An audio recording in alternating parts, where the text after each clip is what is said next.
Computer concept clear marathon class. सभी प्रतियोगी परीक्षाओं के लिए एक ऐसी क्लास जो सीधा याद करवा दे।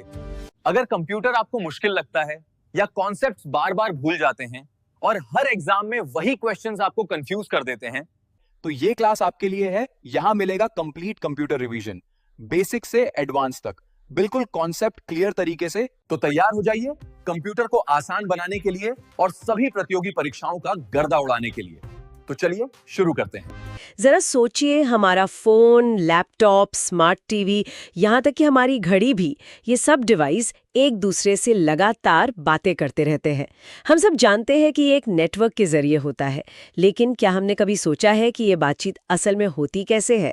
हमारा भेजा हुआ एक मैसेज या एक वीडियो कॉल समंदर पार बैठे इंसान तक सेकंडों में कैसे पहुंच जाता है? बिल्कुल, ये किसी जादू से कम नहीं लगता है ना। और आज की हमारी चर्चा का विषय यही है, कंप्यूटर नेटवर्क और इंटरनेट। हम श्रोता द्वारा दिए गए नोट्स की मदद से इस जादू के पीछे के विज्ञान और इंजीनियरिंग को परत दर परत समझने की कोशिश करेंगे। हम देखेंगे कि डेटा तारों के अंदर और हवा में अपना सफर कैसे तय करता है। और हमारा मिशन बिल्कुल साफ है, इन मुश्किल लगने वाले तकनीकी कॉन्सेप्ट्स की गहराई में उतरना और उन्हें हमारी रोजमर्रा की जिंदगी से जुड़े उदाहरणों के साथ समझना। तो चलिए इस अदृश्य दुनिया की पड़ताल शुरू करते हैं। हम सब जानते हैं कि नेटवर्क का मतलब है जुड़े हुए डिवाइसेस, लेकिन हमारे स्रोत बताते हैं कि इनके जुड़ने के 4 मुख्य उद्देश्य हैं। पहला तो है डेटा ट्रांसफर, जो हम सब समझते हैं, पर दूसरा उद्देश्य है संसाधन साझा करना।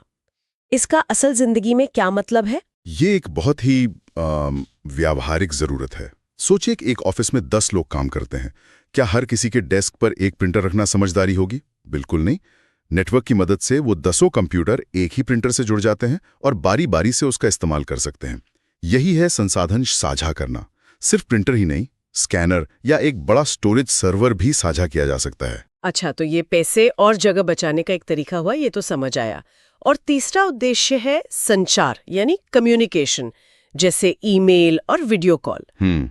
चौथा जो बहुत जरूरी बताया गया है वो है सुरक्षा और बैकअप। ये कैसे काम करता है? नेटवर्क हमें अपने जरूरी डेटा को किसी एक डिवाइस पर रखने के बजाय एक सेंट्रल सुरक्षित सर्वर पर रखने की सुविधा देता है। मान लीजिए आपका लैपटॉप खराब हो गया, अगर आपका सारा काम उसी लैपटॉप में था तो वो गया। यस। लेकिन अगर वो नेटवर्क के सर्वर पर सेव हो रहा था तो आप किसी दूसरे डिवाइस से लॉगिन करके अपना सारा काम वापस पा सकते हैं। ये सुरक्षा और बैकअप का सबसे बड़ा फायदा है। तो नेटवर्क का मकसद सिर्फ जानकारी भेजना नहीं, बल्कि उसे स्मार्ट तरीके से मैनेज करना, साझा करना और सुरक्षित रखना भी है। लेकिन ये जानकारी, ये डेटा अपना सफर तय कैसे करता है? क्या इसकी कोई अदृश्य सड़क होती है? हमारे स्रोत बताते हैं कि इसकी 2 तरह की सड़कें हैं, एक जो तारों से बनी है और दूसरी जो हवा में है। पहली सड़क यानी वायर्ड मीडिया की बात करते हैं। हाँ, वायर्ड मीडिया या गाइडेड मीडिया में डेटा केबल के माध्यम से एक जगह से दूसरी जगह जाता है। इसमें मुख्य रूप से 3 तरह की केबल्स का जिक्र है। सबसे पुरानी और बुनियादी है twisted pair cable. Twisted pair cable, नाम से लगता है कि इसमें तार ट्विस्टेड यानी मुड़े हुए होते हैं, पर ऐसा क्यों? तारों को सीधा क्यों नहीं रख सकते? ये एक बहुत अच्छा सवाल है और इसका जवाब इसकी बनावट में ही छिपा है। इसमें 2 इंसुलेटेड तांबे के तार एक दूसरे से लिपटे होते हैं। ऐसा इसलिए किया जाता है ताकि बाहरी इलेक्ट्रिकल शोर, जिसे हम इलेक्ट्रोमैग्नेटिक इंटरफेरेंस कहते हैं, उससे सिग्नल को बचाया जा सके। जब तार लिपटे होते हैं तो दोनों तारों पर बाहरी शोर का असर बराबर होता है और वो एक दूसरे के प्रभाव को रद्द कर देते हैं। इससे सिग्नल साफ रहता है। पुराने टेलीफोन की लाइनें इसका सबसे आम उदाहरण है। अरे वाह, यानी ये ट्विस्टिंग एक तरह का नॉइज कैंसिलेशन है ना? इसके बाद कौन सी केबल आती है? इसके बाद आती है कोएक्सियल केबल, जो ट्विस्टेड पेयर से एक कदम आगे थी। कोएक्सियल केबल, हाँ मुझे याद है बचपन में जब केबल टीवी का कनेक्शन लगता था तो एक मोटा सा काला तार घर में आता था, तो वो कोएक्सियल केबल थी और सिग्नल खराब होने पर हम उसे हिलाते रहते थे। बिल्कुल वही केबल है। उसकी बनावट बेहतर होती है। बीच में एक तांबे का तार होता है जिसके ऊपर कई परतें होती हैं, जिसमें एक जालीदार परत भी होती है। ये शील्डिंग उसे बाहरी शोर से और भी बेहतर तरीके से बचाती है। इसीलिए ये टीवी प्रसारण और शुरुआती लोकल एरिया नेटवर्क के लिए ट्विस्टेड पेयर से ज्यादा भरोसेमंद थी और इसकी स्पीड भी ज्यादा थी। और अब आता है इस रेस का असली चैंपियन, ऑप्टिकल फाइबर। यहाँ से चीजें सिर्फ दिलचस्प ही नहीं बल्कि हैरान करने वाली हो जाती हैं। मुझे ये पढ़कर हैरानी हुई कि इसमें डेटा बिजली के रूप में नहीं जाता। हाँ, हो यही बात इसे क्रांतिकारी बनाती है।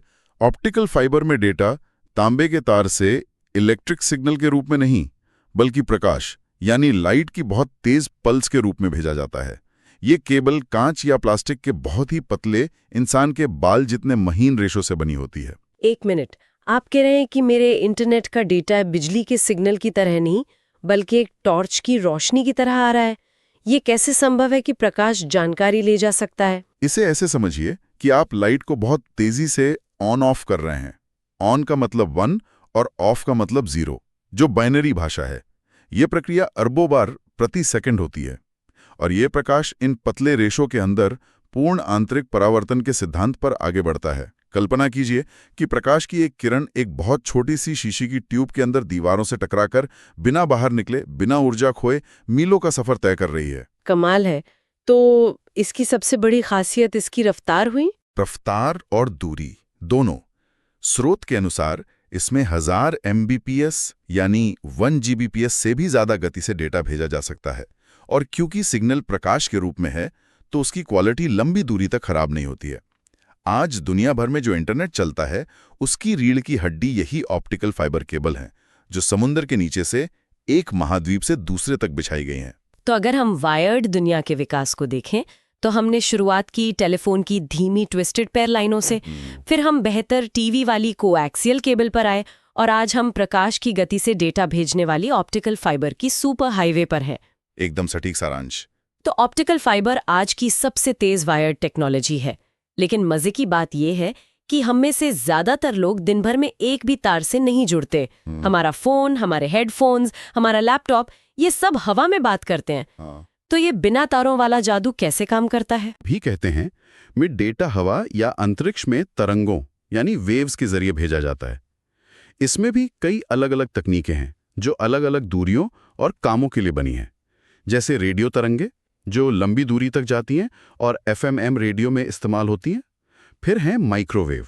माइक्रोवेव का इस्तेमाल मोबाइल नेटवर्क में होता है। स्रोत में एक शब्द है लाइन ऑफ साइट। इसका क्या मतलब है?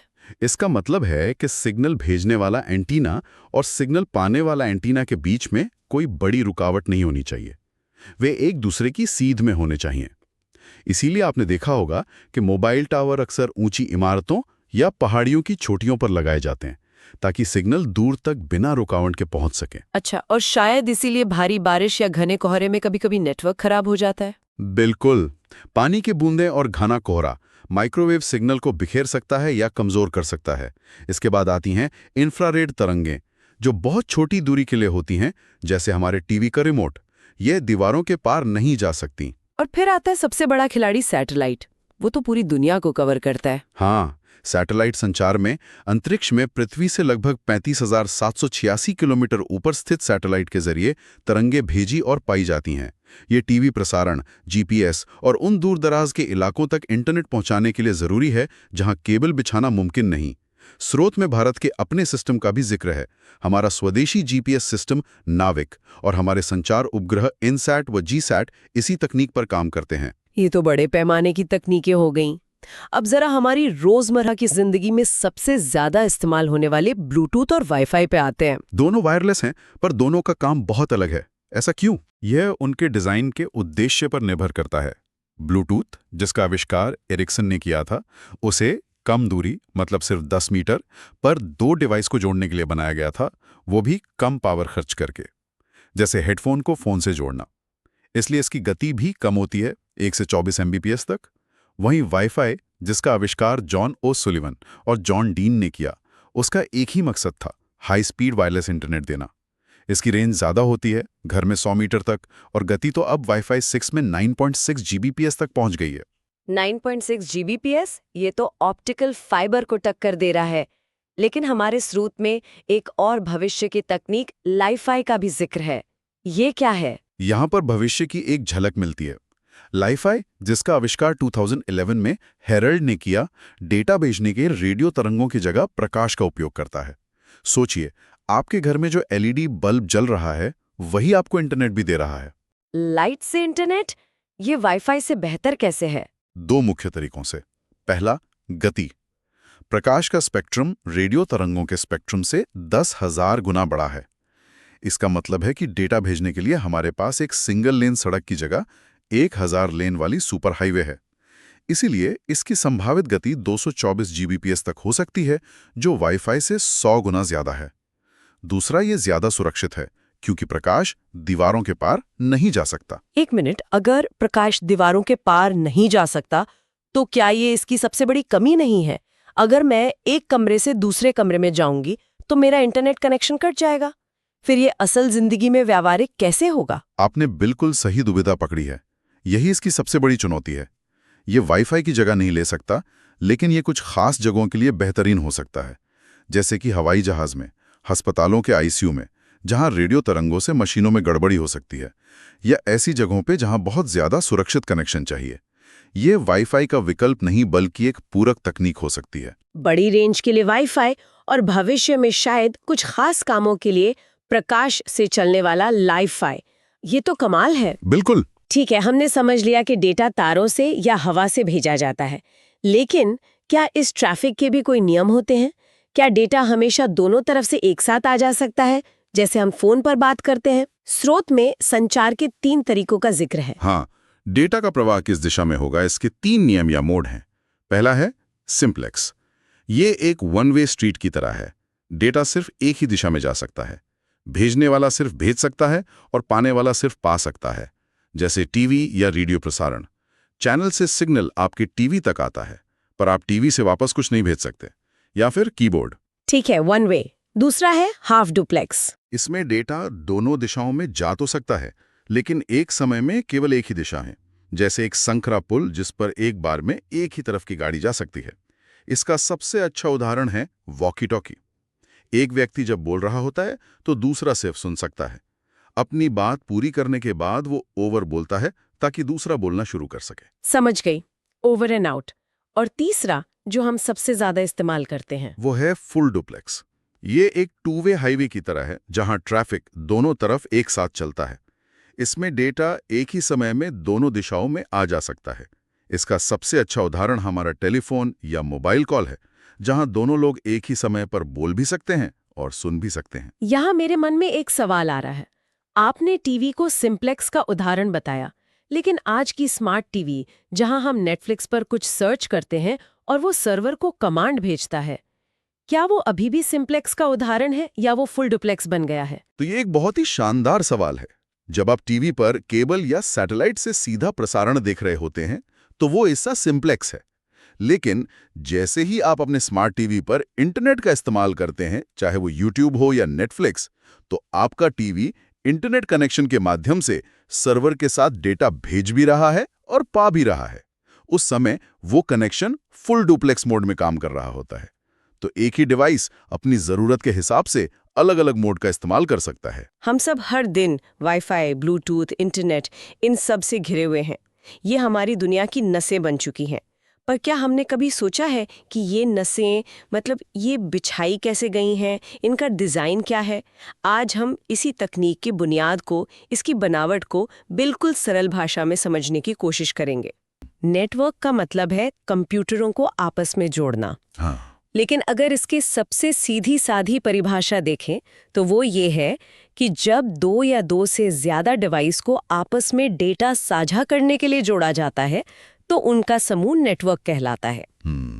तो इसका असली मकसद सिर्फ जोड़ना नहीं बल्कि कुछ साझा करना है। बिल्कुल, साझा करना ही इसका मूल उद्देश्य है। चाहे वो कोई जानकारी हो, कोई फाइल हो या फिर कोई संसाधन। इसे ऐसे समझिए कि अगर एक ऑफिस में 20 कंप्यूटर हैं तो क्या हर कंप्यूटर के लिए एक अलग प्रिंटर खरीदना समझदारी है? नहीं, बिल्कुल नहीं। नहीं।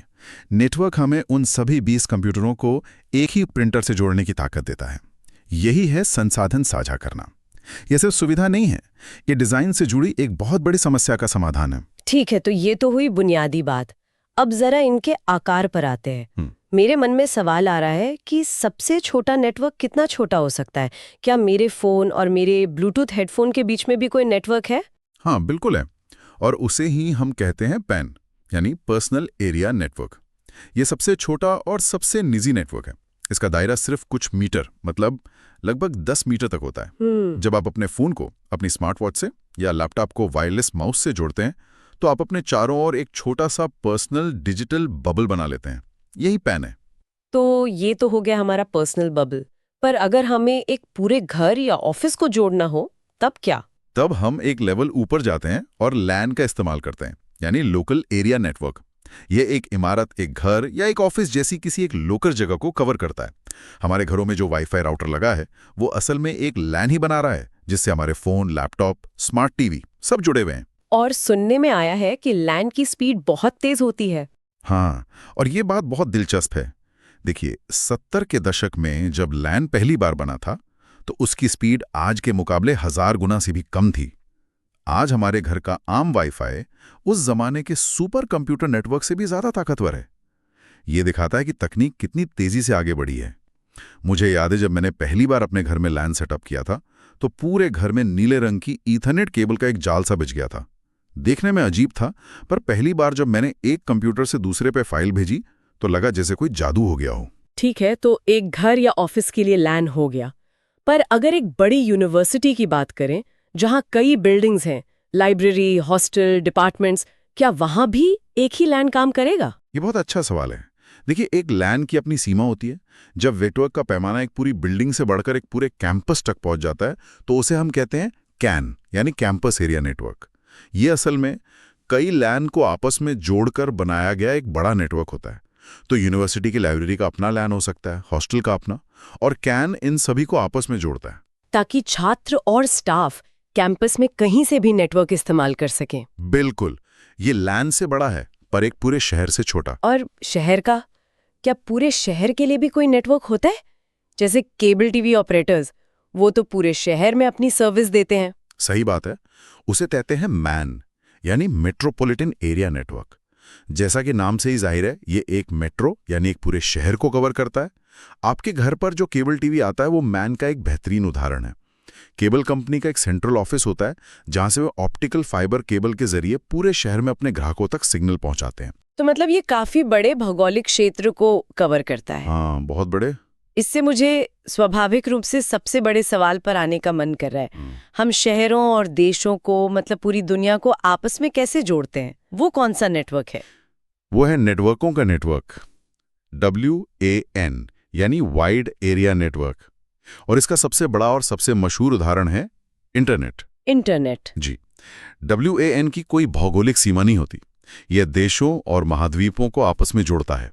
इसे लॉन्ग हॉल नेटवर्क भी कहते हैं क्योंकि ये हजारों किलोमीटर की दूरी तय करता है। और इतनी लंबी दूरी तक डेटा भेजना तो आसान नहीं होता होगा। बिल्कुल नहीं। इसके लिए जबरदस्त इंजीनियरिंग लगती है। WAN समुद्र के नीचे बिछाई गई मोटी मोटी फाइबर ऑप्टिक केबलों, आसमान में घूमते सैटेलाइट्स और माइक्रोवेव टावरों का इस्तेमाल करता है। आपको जानकर हैरानी होगी कि दुनिया का 99% से ज्यादा अंतर्राष्ट्रीय डेटा इन्हीं समुद्री केबलों से गुजरता है। अच्छा। हाँ, और इन्हें को शाक के हमलों से बचाने के लिए खास तौर पर मजबूत बनाया जाता है। जब आप अमेरिका में बैठे किसी को वीडियो कॉल करते हैं तो आपका डेटा इन्हीं केबलों से होकर गुजरता है। तो वैन यानी इंटरनेट एक पब्लिक हाईवे की तरह है जिस पर पूरी दुनिया का ट्रैफिक चल रहा है। पर इस पब्लिक हाईवे पर अगर मुझे अपनी प्राइवेसी चाहिए तो उसका क्या उपाय है? यहीं पर VPN का जिक्र आता है ना? एकदम सही। VPN यानी वर्चुअल प्राइवेट नेटवर्क इसी समस्या का समाधान है। इंटरनेट एक खुली सड़क है जहां कोई भी देख सकता है कि कौन कहां जा रहा है। VPN का इस्तेमाल करना उस सड़क पर अपनी एक निजी एन्क्रिप्टेड सुरंग बनाने जैसा है। एन्क्रिप्टेड सुरंग मतलब एक कोडेड सुरंग? हाँ, आपके डिवाइस और VPN सर्वर के बीच का सारा डेटा एक कोड में बदल दिया जाता है जिसे कोई और नहीं पढ़ सकता। ये सुनने में तो बहुत अच्छा लगता है। तो क्या इसका मतलब ये है कि हमें हर समय VPN इस्तेमाल करना चाहिए या इसके कुछ नुकसान भी हैं, जैसे स्पीड का कम होना? ये एक बहुत जरूरी सवाल है। देखिए, VPN सुरक्षा तो देता है लेकिन इसकी एक कीमत होती है। क्योंकि आपका डेटा एक अतिरिक्त सर्वर से होकर गुजरता है और एनक्रिप्ट डिक्रिप्ट होता है, इससे आपकी इंटरनेट स्पीड थोड़ी कम हो सकती है। तो ये एक तरह का ट्रेड ऑफ है, सुरक्षा बनाम स्पीड। अच्छा।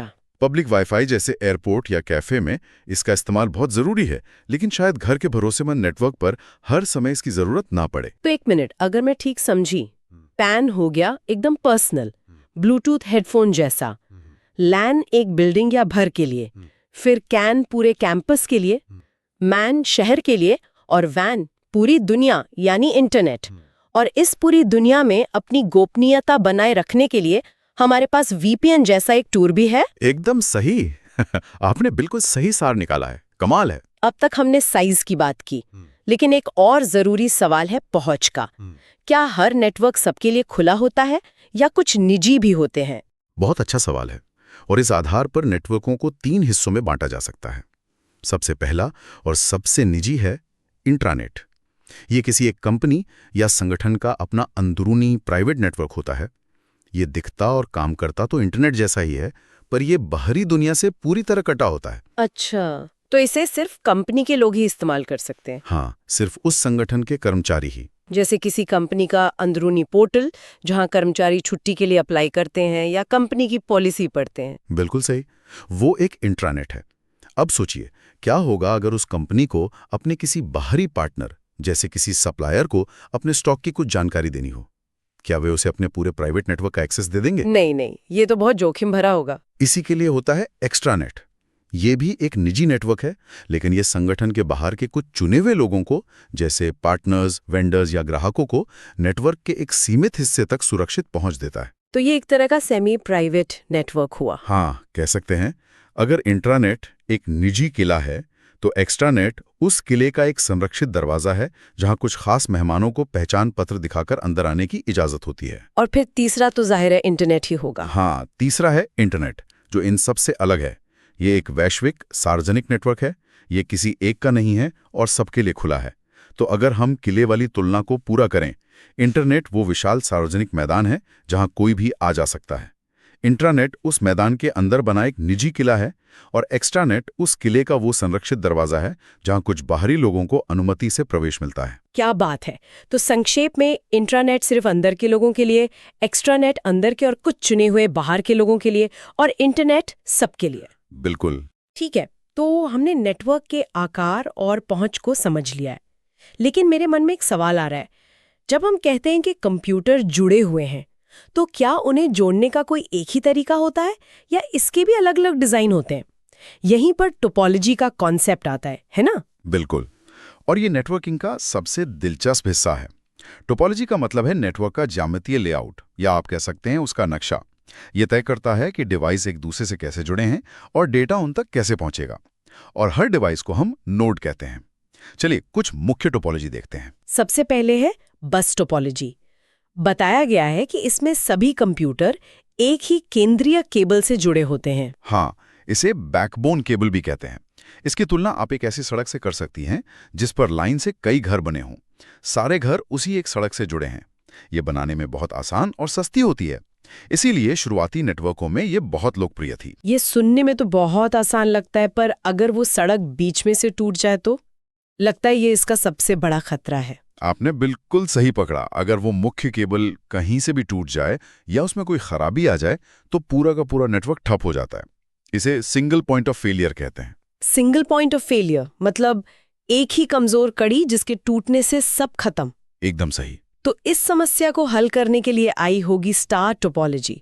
इसमें सारे कंप्यूटर्स एक केंद्रीय डिवाइस जैसे हब या स्विच से जुड़े होते हैं। सही है। इसकी तुलना आप साइकिल के पहिए से कर सकते हैं। बीच में हब है और उसे सारी तीलियां यानी कंप्यूटर अलग अलग केबल से जुड़ी हैं। इसका सबसे बड़ा फायदा यह है कि अगर कोई एक तीली टूट भी जाए, यानी एक कंप्यूटर का केबल खराब हो जाए, तो बाकी पहिया घूमता रहता है, बाकी नेटवर्क पर कोई असर नहीं पड़ता। तो इसमें अगर एक कंप्यूटर खराब हो तो नेटवर्क चलता रहेगा, जो बस से बेहतर है। लेकिन अगर बीच का हब ही टूट गया तो तब तो सब खत्म। यानी हमने एक कमजोरी को हटाकर दूसरी जगह डाल दिया। सिंगल पॉइंट ऑफ फेलियर बन जाता है। और यही वजह है कि डेटा सेंटरों या बैंकों जैसी जगहों पर, जहां 1 सेकंड का डाउन टाइम भी लाखों का नुकसान कर सकता है, वे सिर्फ एक केंद्रीय स्विच पर निर्भर नहीं रहते। वे ज्यादा भरोसेमंद डिजाइन अपनाते हैं। अगली टोपोलॉजी है रिंग। जैसा नाम से लगता है, इसमें कंप्यूटर एक गोले में जुड़े होंगे। हाँ, इसमें हर कंप्यूटर अपने ठीक बगल वाले 2 कंप्यूटर से जुड़ता है। जिससे एक गोला या रिंग बन जाता है। डेटा एक टोकन की तरह एक ही दिशा में इस गोले में घूमता है। जब किसी कंप्यूटर को डेटा भेजना होता है तो वो उस टोकन को पकड़कर अपना डेटा उस पर रखकर आगे बढ़ा देता है। पर अगर इसमें एक भी कंप्यूटर खराब हो गया तो क्या वो बच्चों के खेल की तरह गोला टूट नहीं जाएगा? सही पकड़ा आपने। ये इसकी सबसे बड़ी कमी है। अगर एक नोड भी काम करना बंद कर दे या उसका केबल निकल जाए तो पूरा का पूरा रिंग टूट जाता है और नेटवर्क बंद हो जाता है। अगर इसमें इतनी बड़ी कमी है तो फिर इसे कभी इस्तेमाल क्यों किया गया? क्या इसका कोई फायदा भी था? बहुत अच्छा सवाल है। इसका फायदा था इसका व्यवस्थित होना।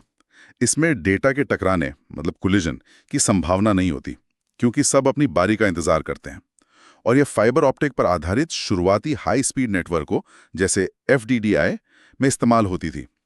पर हाँ, इसकी एक नोड की खराबी पूरे नेटवर्क को ठप कर सकती है। इसके बाद है ट्री टोपोलॉजी। ये बस और स्टार का मिश्रण बताई जाती है। ये कैसे काम करती है? इसे एक पेड़ की तरह सोचिए। एक मुख्य तना होता है जिसे रूट नोड कहते हैं। उससे कई शाखाएं निकलती हैं और फिर उन शाखाओं से और पतली टहनियां निकलती हैं। ये एक पदानुक्रम या हिरार्की बनाता है।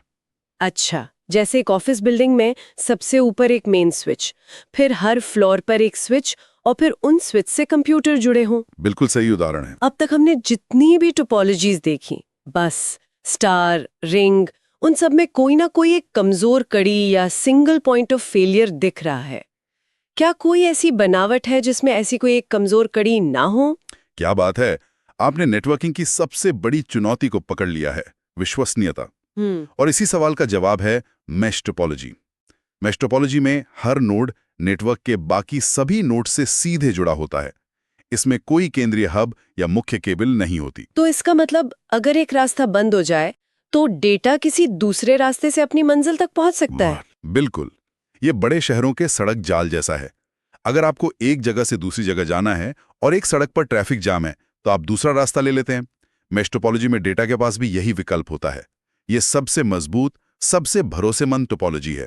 तो इंटरनेट भी इसी पर काम करता होगा? हाँ, इंटरनेट का जो मूल ढांचा है वो इसी मैश के सिद्धांत पर काम करता है, ताकि अगर दुनिया के एक हिस्से में कोई केबल कट भी जाए तो भी डेटा घूमकर अपना रास्ता खोज ले। लेकिन हाँ, ये सबसे महंगी और जटिल भी है। और आखिर में है हाइब्रिड टोपोलॉजी।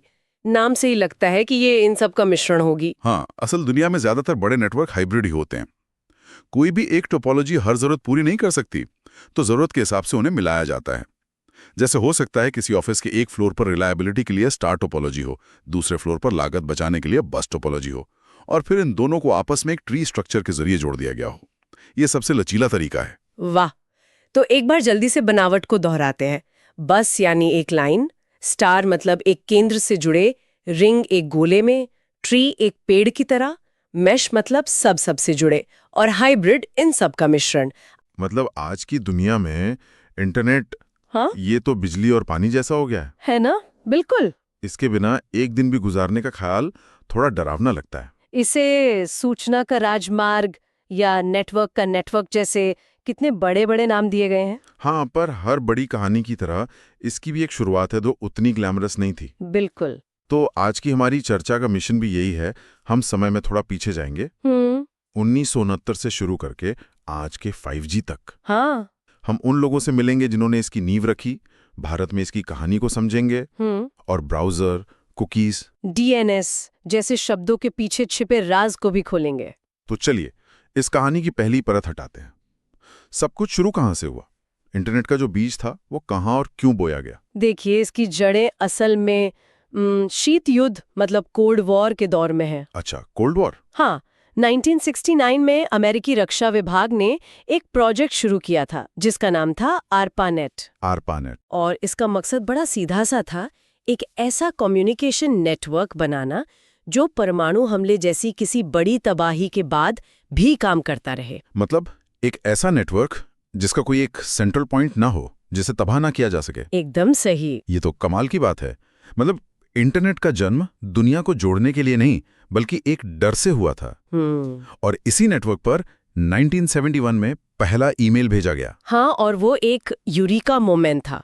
उस एक ईमेल ने ये दिखा दिया कि ये नेटवर्क सिर्फ मिलिट्री कमांड भेजने के लिए नहीं, बल्कि इंसानों को आपस में जोड़ने के काम भी आ सकता है। बिल्कुल। और यहीं से कहानी में दो हीरो की एंट्री होती है। विंडसर्फ और रॉबर्ट कहन। हाँ, जिन्हें आज हम इंटरनेट के पिता कहते हैं। तो उन्होंने ऐसा क्या किया जिसे हम आज इंटरनेट की नींव कह सकते हैं? उन्होंने 1970s में एक चीज बनाई, TCP/IP, मतलब transmission control protocol internet protocol. TCP/IP? इसे ऐसे समझिए कि TCP/IP ने इंटरनेट के लिए एक कॉमन भाषा बना दी। अच्छा, एक यूनिवर्सल भाषा। मतलब इससे पहले अलग अलग नेटवर्क मानो अलग अलग भाषाएं बोल रहे थे और एक दूसरे को समझ नहीं पाते थे। तो TCP/IP ने आकर कहा आज से सब इसी भाषा में बात करेंगे, है ना? आपने बिल्कुल सही पकड़ा। यही वो नियम थे जिन्होंने तय किया कि डेटा छोटे छोटे पैकेट में कैसे टूटेगा, कैसे भेजा जाएगा और दूसरी तरफ जाके सही सलामत वापस कैसे जुड़ेगा। और 1983 में जब ARPANET में इसे पूरी तरह अपना लिया, उसी दिन असल में मॉडर्न इंटरनेट का जन्म हुआ। ये आज भी सबसे भरोसेमंद प्रोटोकॉल है। ठीक है, तो TCP/IP की वजह से नेटवर्क की हड्डियां और नसें तो तैयार हो गई, लेकिन ये सब तब भी कमांड लाइन पर था, मतलब काली स्क्रीन पर सफेद अक्षर। हाँ, बहुत बोरिंग लगता था। तो ये आज जैसा रंगीन, विजुअल और क्लिक करने लायक कैसे बना? इसे अपना चेहरा कैसे मिला? ये एक बहुत जरूरी सवाल है और यहीं पर इंटरनेट और वर्ल्ड वाइड वेब के बीच का फर्क समझना जरूरी हो जाता है। हाँ, बहुत से लोग इन दोनों को एक ही चीज समझते हैं। कि एक ब्रिटिश साइंटिस्ट ने WWW का आविष्कार किया। World wide web? जी, जो सर्न में काम करते थे। तो क्या हम ऐसा कह सकते हैं कि इंटरनेट वो पूरा इंफ्रास्ट्रक्चर है, वो सड़कें और तारों का जाल है? और वर्ल्ड वाइड वेब उस जाल पर चलने वाली एक सर्विस है। हाँ, जैसे उन सड़कों पर दौड़ती गाड़ियां और उनके पते। क्या बात है, बेहतरीन एनालॉजी है ये। इंटरनेट वो हार्डवेयर और केबल है और WWW वो सॉफ्टवेयर और प्रोटोकॉल, जैसे HTTP है जो हमें वेबसाइट, हाइपरलिंक और वेब पेज देखने की इजाजत देता है। तो WWW ने ही इंटरनेट को टेक्स्ट की दुनिया से निकालकर एक विजुअल दुनिया बनाया। हाँ, जहाँ कोई भी जानकारी बस एक क्लिक दूर थी। और इस विजुअल दुनिया को आम लोगों के घरों तक पहुंचाने का काम ब्राउजरों ने किया होगा। मुझे आज भी नेटस्केप का वो छोटा N वाला लोगो याद है। बिल्कुल, 1993 में आए मोज़ेक ब्राउजर ने तो क्रांति ही ला दी, क्योंकि वो टेक्स्ट के साथ तस्वीरें भी दिखा सकता था। अच्छा, मोज़ेक। और उसके बाद नेटस्केप आया, जो पहला बड़ा कमर्शियल ब्राउजर बना। इन ब्राउजरों ने ही इंटरनेट को वैज्ञानिकों के हाथ से निकालकर आम जनता तक पहुंचाया। ये तो हुई दुनिया की कहानी। अब आते हैं अपने देश पर। भारत में ये क्रांति कब और कैसे पहुंची? भारत के लिए वो ऐतिहासिक तारीख है 15 अगस्त 1995। स्वतंत्रता दिवस का दिन। ये तो बहुत सिंबॉलिक है, मतलब एक तरह से भारत को दुनिया से जुड़ने की एक नई आजादी मिली। जी हाँ, इसी दिन विदेश संचार निगम लिमिटेड यानी VSNL ने आम जनता के लिए इंटरनेट सेवा शुरू की थी। VSNL, भारत के डिजिटल सफर की पहली बड़ी छलांग। हाँ, मुझे तो आज भी वो डायल अप कनेक्शन की आवाज याद है। फोन उठाकर वो कर्कश सी आवाज सुनना, कर्श डिंग। हाँ, और उसका मतलब होता था कि दुनिया से कनेक्शन जुड़ रहा है। और साथ ही घर का फोन भी बंद हो जाता था। वो सब्र का जमाना था। उस वक्त स्पीड 9.6 kbps या बहुत ज्यादा हुई तो 56 kbps होती थी। आज की भाषा में कहें तो एक गाना डाउनलोड करने में कई घंटे लग जाते थे। हाँ, 5G के जमाने में ये सोचना भी मजाक लगता है। और फिर 2010 के बाद 3G और 4G ने आकर सब कुछ बदल दिया। इंटरनेट कंप्यूटर की मेज से निकलकर हमारी जेब में आ गया। सही कहा, मोबाइल इंटरनेट ने ही असली डिजिटल क्रांति की। लेकिन यहाँ एक दिलचस्प बात है। क्या? VSNL के लॉन्च से भी पहले भारत में इंटरनेट की एक और कहानी चल रही थी। अच्छा। 1980 के दशक में ही अर्नेट यानी एजुकेशन एंड रिसर्च नेटवर्क के जरिए भारत में पहला ईमेल भेजा जा चुका था। अरे वाह, तो इसका मतलब है कि 1995 में इंटरनेट भारत में आया नहीं बल्कि आम लोगों के लिए उपलब्ध हुआ। बिल्कुल, अकादमिक और रिसर्च की दुनिया में भारत 80 के दशक से ही ग्लोबल नेटवर्क का हिस्सा बनने की कोशिश कर रहा था। मतलब भारत में इंटरनेट की दो मूल कहानियां हैं, एक अकादमिक और दूसरी कमर्शियल। जी, ये दिखाता है कि हमारे देश में टेक्नोलॉजी को अपनाने की नींव बहुत पहले रखी जा चुकी थी। चलिए अब कुछ तकनीकी उलझनों को सुलझाते हैं। एक आम गलतफहमी ब्राउजर और सर्च इंजन को लेकर है। हाँ, लोग अक्सर गूगल को ही इंटरनेट मान लेते हैं। चलिए इस कंफ्यूजन को तोड़ते हैं कि असल में ये दो अलग-अलग चीजें कैसे काम करती हैं। हाँ, ये बहुत जरूरी है। इसे ऐसे समझते हैं, वेब ब्राउजर आपकी गाड़ी है गाड़ी जैसे क्रोम, फायरफॉक्स या सफारी, और सर्च इंजन उस गाड़ी के अंदर का जीपीएस या मैप है। जैसे गूगल, बिंग या डकडकगो। एकदम सही। गाड़ी यानी ब्राउजर आपको कहीं भी ले जा सकती है अगर आपको पता यानी यूआरएल मालूम हो। हाँ, लेकिन अगर पता नहीं मालूम और सिर्फ ये पता है कि जाना कहाँ है, तो आप मैप यानी सर्च इंजन का इस्तेमाल करते हैं। बिल्कुल। और भारत का अपना कोई ब्राउजर रहा है? हाँ, एपिक को भारत का पहला वेब ब्राउजर माना जाता है। और सर्च इंजन की बात करें तो एक खास इंजन है SCIURUS, जो सिर्फ वैज्ञानिक जानकारी खोजने के लिए बनाया गया है। अच्छा, तो हर जरूरत के लिए अलग टूल है। जी ठीक है, तो ब्राउजर गाड़ी है और सर्च इंजन मैप। अब बात करते हैं पते की, यानी यूआरएल की। जब हम ब्राउजर में कोई यूआरएल टाइप करते हैं तो पर्दे के पीछे क्या जादू होता है? यहाँ पर इंटरनेट की फोन बुक काम करती है, जिसे हम डोमेन नेम सिस्टम या डीएनएस कहते हैं। डीएनएस। हाँ, इंटरनेट पर हर वेबसाइट का एक असली पता होता है जो नंबरों में होता है, जिसे आईपी एड्रेस कहते हैं, जैसे 142.250.190.78। अब इंसानों के लिए ये नंबर याद रखना तो नामुमकिन है। बिल्कुल, मैं तो अपना फोन नंबर ठीक से याद नहीं रख पाता। इसीलिए हमने google.com जैसे आसान नाम बनाए। डीएलएस का काम बस इतना है कि जैसे ही आप google.com टाइप करते हैं, वो अपनी फोन बुक में देखकर ब्राउजर को उसका असली आईपी एड्रेस बता देता है। एकदम। फिर आपका ब्राउजर उस पते पर जाकर वेबसाइट का दरवाजा खटखटाता है। बहुत बढ़िया। अब मान लीजिए हम वेबसाइट पर पहुंच गए, वहां हमें वेब पेज दिखते हैं। मैंने सुना ये भी अलग अलग तरह के होते हैं, स्टैटिक और डायनेमिक। हाँ, स्टैटिक वेब पेज एक प्रिंटेड पोस्टर की तरह है। उस पर जो जानकारी है वो वैसी ही रहती है जब तक कि उसे बनाने वाला खुद जाकर उसे ना बदले। जैसे विकिपीडिया पेज या किसी कंपनी का अबाउट अस पेज। बिल्कुल। तो फिर डायनामिक पेज एक लाइव न्यूज बुलेटिन की तरह हुआ, जो हर पल बदलता रहता है। एकदम सही। Dynamic web page real time में कंटेंट तैयार करते हैं। आपका फेसबुक न्यूज़ फीड, यूट्यूब का होम पेज या अमेज़न पर प्रोडक्ट्स के लिस्ट। हाँ, ये सब डायनामिक है। ये आपके व्यवहार, समय और लोकेशन के हिसाब से बदलते रहते हैं। मतलब ये हर यूजर के लिए अलग दिख सकते हैं। जी। चलिए अब उस चीज पर आते हैं जो इंटरनेट पर हर जगह हमारा पीछा करती है, कुकीज। हर वेबसाइट हमसे इन्हें एक्सेप्ट करने को कहती है। ये डिजिटल ब्रेडक्रम्स आखिर हैं क्या? कुकीज छोटी छोटी टेक्स्ट फाइलें हैं जिन्हें वेबसाइटें आपके ब्राउजर में स्टोर कर देती हैं। इनका मुख्य काम आपको याद रखना है और अनुभव को बेहतर बनाना है। हाँ, ये कई तरह की होती हैं।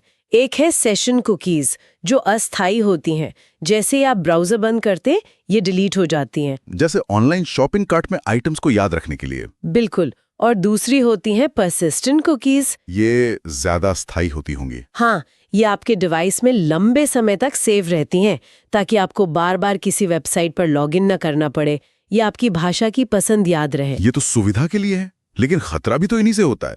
मैंने एक बार जूतों के बारे में सर्च किया और फिर हफ्तों तक इंटरनेट पर हर जगह मुझे जूतों के विज्ञापन ही दिखते रहे। हाँ, वो काम थर्ड पार्टी कुकीज का है। ये वो जासूस है जिन्हें विज्ञापन कंपनियां आपकी जासूसी करने के लिए भेजती हैं। अच्छा। ये ट्रैक करती हैं कि आप कौन कौन सी वेबसाइट पर जा रहे हैं, क्या पसंद कर रहे हैं, और फिर उसी के हिसाब से आपको विज्ञापन दिखाती हैं। प्राइवेसी का सबसे बड़ा मुद्दा यहीं से शुरू होता है। समझ गया। चलिए, इंटरनेट से जुड़े कुछ और शब्द हैं जिन्हें फटाफट समझ लेते हैं। पहला है नेटिकेट। नेट और एटिकेट यानी इंटरनेट पर व्यवहार करने के नियम। जैसे असल दुनिया में हम तमीज से पेश आते हैं, वैसे ही ऑनलाइन दुनिया में कैसे बात करनी है, क्या लिखना है। सही। होम पेज किसी भी वेबसाइट का पहला या मुख्य दरवाजा, जहां से आपको बाकी सब कुछ मिलता है। डाउनलोड और अपलोड। सिंपल। इंटरनेट से कुछ अपने कंप्यूटर में लेना डाउनलोड है, और अपने कंप्यूटर से कुछ इंटरनेट पर डालना अपलोड है। एकदम। आखिरी दो, बुकमार्क और इनकॉग्निटो मोड। बुकमार्क किसी पसंदीदा वेबसाइट पर वापस जाने के लिए एक शॉर्टकट बनाने जैसा है। और इनकॉग्निटो मोड एक प्राइवेट मोड है जहां आपकी ब्राउजिंग हिस्ट्री और कुकीज आपके डिवाइस पर सेव नहीं होती। सेशन खत्म, किस्सा खत्म। बिल्कुल। चलिए आज एक कहानी का पीछा करते हैं। मान लीजिए हमारे किसी सुनने वाले ने अभी अभी अपने दोस्त को एक तस्वीर ईमेल की है। उस एक सेंड बटन को दबाने से लेकर दोस्त के फोन पर तस्वीर दिखने तक पर्दे के पीछे कौन कौन से कर्मचारी, कौन कौन से नियम काम पर लग जाते हैं, आज हम इसी यात्रा को परत दर परत खोलेंगे। ये एक बेहतरीन तरीका है इसे समझने का, क्योंकि उस एक क्लिक के पीछे प्रोटोकॉल्स की एक पूरी फौज काम कर रही होती है। तो इस कहानी की शुरुआत कहां से होगी? शायद ईमेल भेजने के लिए ब्राउजर में जीमेल या कोई और वेबसाइट खोलने से। बिल्कुल। तो जैसे ही हम ब्राउजर में mail.google.com लिखते हैं और एंटर दबाते हैं, हमारा पहला ऑर्डर कौन सा प्रोटोकॉल सुनता है? यहाँ सबसे पहले काम पर लगता है HTTP यानी हाइपरटेक्स्ट ट्रांसफर प्रोटोकॉल। इसे एक बहुत ही कुशल रेस्टोरेंट के वेटर की तरह समझिए। आपका ब्राउजर ग्राहक है और गूगल का सर्वर वो है किचन। HTTP वो वेटर है जो आपके ब्राउजर से मुझे जीमेल का पेज चाहिए वाला ऑर्डर लेकर सीधा गूगल के किचन यानी सर्वर तक जाता है। ये वेटर वाला उदाहरण अच्छा है, लेकिन वेटर तो सिर्फ रेस्टोरेंट के अंदर काम करता है। इंटरनेट तो पूरी दुनिया में फैला है। तो ये वेटर यानी HTTP हजारों किलोमीटर दूर सर्वर तक हमारा ऑर्डर कैसे ले जाता है? क्या रास्ते में उसे किसी और की मदद की जरूरत नहीं पड़ती? बहुत सही सवाल पकड़ा आपने। HTTP सिर्फ ऑर्डर लेना और डिलीवर करना जानता है, उसे रास्ते की परवाह नहीं। रास्ते का काम दूसरे प्रोटोकॉल करेंगे जिन पर हम अभी आएंगे। लेकिन पहले इस वेटर की एक और खासियत समझ लेते हैं। आपने ध्यान दिया होगा कि वेबसाइट के पते में HTTP के साथ अक्सर एक S भी लिखा होता है, HTTPS। हाँ, और ब्राउजर में एक ताले का निशान भी बना आता है। तो ये S क्या है? कोई स्पेशल वेटर? आप उसे स्पेशल वेटर कह सकते हैं, बिल्कुल। वो S है, सिक्योर यानी सुरक्षा के लिए। HTTPS वही वेटर है, लेकिन ये आपका ऑर्डर और सर्वर से आने वाला खाना एक ऐसे ताले वाले डिब्बे में लाता है जिसकी चाबी सिर्फ आपके ब्राउजर और सर्वर के पास होती है। अच्छा। तकनीकी भाषा में इसे एन्क्रिप्शन कहते हैं, और इस ताले की चाबी बनाने और उसे सुरक्षित रूप से आप तक पहुंचाने का काम SSL TLS सर्टिफिकेट करते हैं। यही वो चीज़ है जो असली और नकली वेबसाइट के बीच का सबसे बड़ा फर्क है। इसलिए बैंकिंग या शॉपिंग वेबसाइट पर यह ताला देखना बहुत जरूरी है। अच्छा, तो HTTP वेबसाइट लाता है और HTTPS उसे एक सुरक्षित मतलब एन्क्रिप्टेड बक्से में लाता है। बिल्कुल। चलिए, तो हमारे वेटर में हमारा ऑर्डर ले लिया है। अब आते हैं आपके सवाल पर। ये ऑर्डर किचन तक यानी सर्वर तक पहुंचेगा कैसे? यानी ट्रांसमिशन कंट्रोल प्रोटोकॉल की बात करते हैं। ये इंटरनेट का क्वालिटी कंट्रोल मैनेजर है। सोचिए, आपको एक बहुत मोटी किताब भेजनी है। TCP उस पूरी किताब को एक साथ नहीं भेजता, क्योंकि अगर वो भारी बंडल खो गया तो पूरी मेहनत बेकार। तो वो क्या करता है? TCP उस किताब को पन्ना दर पन्ना फाड़ता है, हर पन्ने पर नंबर लिखता है, पेज 1, पेज 2, पेज 3। अच्छा। और हर पन्ने को एक अलग लिफाफे में डाल देता है। इन लिफाफों को हम पैकेट्स कहते हैं। जब ये सारे पैकेट दूसरी तरफ पहुंचते हैं तो TCP वहां खड़ा होकर गिनती करता है, क्या सारे पन्ने आ गए? अरे पेज नंबर 47 तो पहुंचा ही नहीं। तब वो सर्वर को वापस बोलता है, पेज 47 दोबारा भेजो। जब सब कुछ सही सलामत पहुंच जाता है तब वो उन पन्नों को वापस सही क्रम में जोड़कर पूरी किताब तैयार करता है। मतलब ये पक्का करता है कि जानकारी का एक भी टुकड़ा ना खोएं और सब कुछ सही क्रम में पहुंचे। लेकिन अगर TCP हर चीज को दोबारा जांचता है तो क्या इसका मतलब ये नहीं है कि हमेशा थोड़ा धीमा होगा? क्या ये हर काम के लिए सबसे अच्छा तरीका है? आपने इसकी नब्ज पकड़ ली। TCP की यह भरोसे वाली आदत ही इंटरनेट की सबसे बड़ी ताकत और कभी-कभी सबसे बड़ी कमजोरी भी है। यही वजह है कि एक खराब कनेक्शन पर आपकी वीडियो कॉल रुक रुक कर चलती है, क्योंकि TCP हर खोए हुए पैकेट को वापस लाने की जिद पर अड़ा रहता है। यह उस परफेक्शनिस्ट की तरह है जो काम देर से करेगा पर गलत नहीं करेगा। इस पर हम थोड़ी देर में वापस आएंगे जब हम इसके तेज तर्रार भाई से मिलेंगे। ठीक है, तो TCP ने डेटा को छोटे छोटे नंबर वाले पैकेट में तोड़ दिया, लेकिन इन पैकेट को पता कैसे चलेगा कि जाना कहाँ है? इन लिफाफों पर पता कौन लिखेगा? यहाँ इस जोड़ी का दूसरा साथी IP यानी इंटरनेट प्रोटोकॉल काम में आता है। अगर TCP क्वालिटी कंट्रोल मैनेजर है तो IP पोस्टमैन है। IP का काम बहुत सीधा है, हर पैकेट पर भेजने वाले का पता सोर्स IP? हाँ, सोर्स IP, और पाने वाले का पता यानी डेस्टिनेशन IP लिखना। IP एड्रेस इंटरनेट से जुड़े हर डिवाइस का एक अनोखा डिजिटल पता होता है, ठीक हमारे घर के पते की तरह। TCP और IP मिलकर एक पूरी पोस्टल सर्विस चलाते हैं। यानी TCP पैकेजिंग और क्वालिटी कंट्रोल करता है और IP डिलीवरी का काम। अब जब बात पते की हो रही है तो मैंने सुना है कि ये पते कम पड़ रहे हैं। जी, आप IPv4 की बात कर रही हैं। ये 32 बिट का सिस्टम था जिसमें लगभग 4.3 अरब पते ही बन सकते थे। जब इंटरनेट बना तो किसी ने सोचा भी नहीं था कि एक दिन हर इंसान के पास फोन, लैपटॉप, स्मार्ट वॉच, यहाँ तक कि स्मार्ट फ्रिज भी होगा। ये 4.3 अरब पते तो आज दुनिया की आबादी से भी कम है। तो इस समस्या का समाधान क्या निकला? हम अभी भी इंटरनेट कैसे इस्तेमाल कर रहे हैं? दो चीजें हुई। पहला एक जुगाड़ निकाला गया जिसे NAT यानी नेटवर्क एड्रेस ट्रांसलेशन कहते हैं। ये आपके घर के वाईफाई राउटर की तरह काम करता है, जो बाहर की दुनिया से एक ही पब्लिक आईपी एड्रेस लेता है और आपके घर के अंदर सभी डिवाइसों को अलग अलग प्राइवेट आईपी एड्रेस बांट देता है। अच्छा, एक तरह का मैनेजर। हाँ, लेकिन ये एक अस्थायी समाधान था। असली समाधान है IPv6, जो 128 बिट का है। 32 बिट से 128 बिट? ये सुनने में तो बड़ा लगता है, लेकिन असल में कितना बड़ा है? इसमें इतने ज्यादा पते हैं कि इसकी संख्या बताना भी मुश्किल है। एक अनुमान के मुताबिक आप पृथ्वी के हर एक रेत के कण को अपना अलग आईपी एड्रेस दे सकते हैं और तब भी अरबों खरबों पते बच जाएंगे। अरे वाह!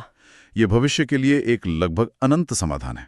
हम अभी धीरे धीरे IPv4 से IPv6 की तरफ बढ़ रहे हैं। तो क्या ये पते हमेशा एक ही रहते हैं, जैसे हमारे घर का पता? नहीं, यहां भी दो तरह के पते होते हैं, स्टैटिक और डायनामिक।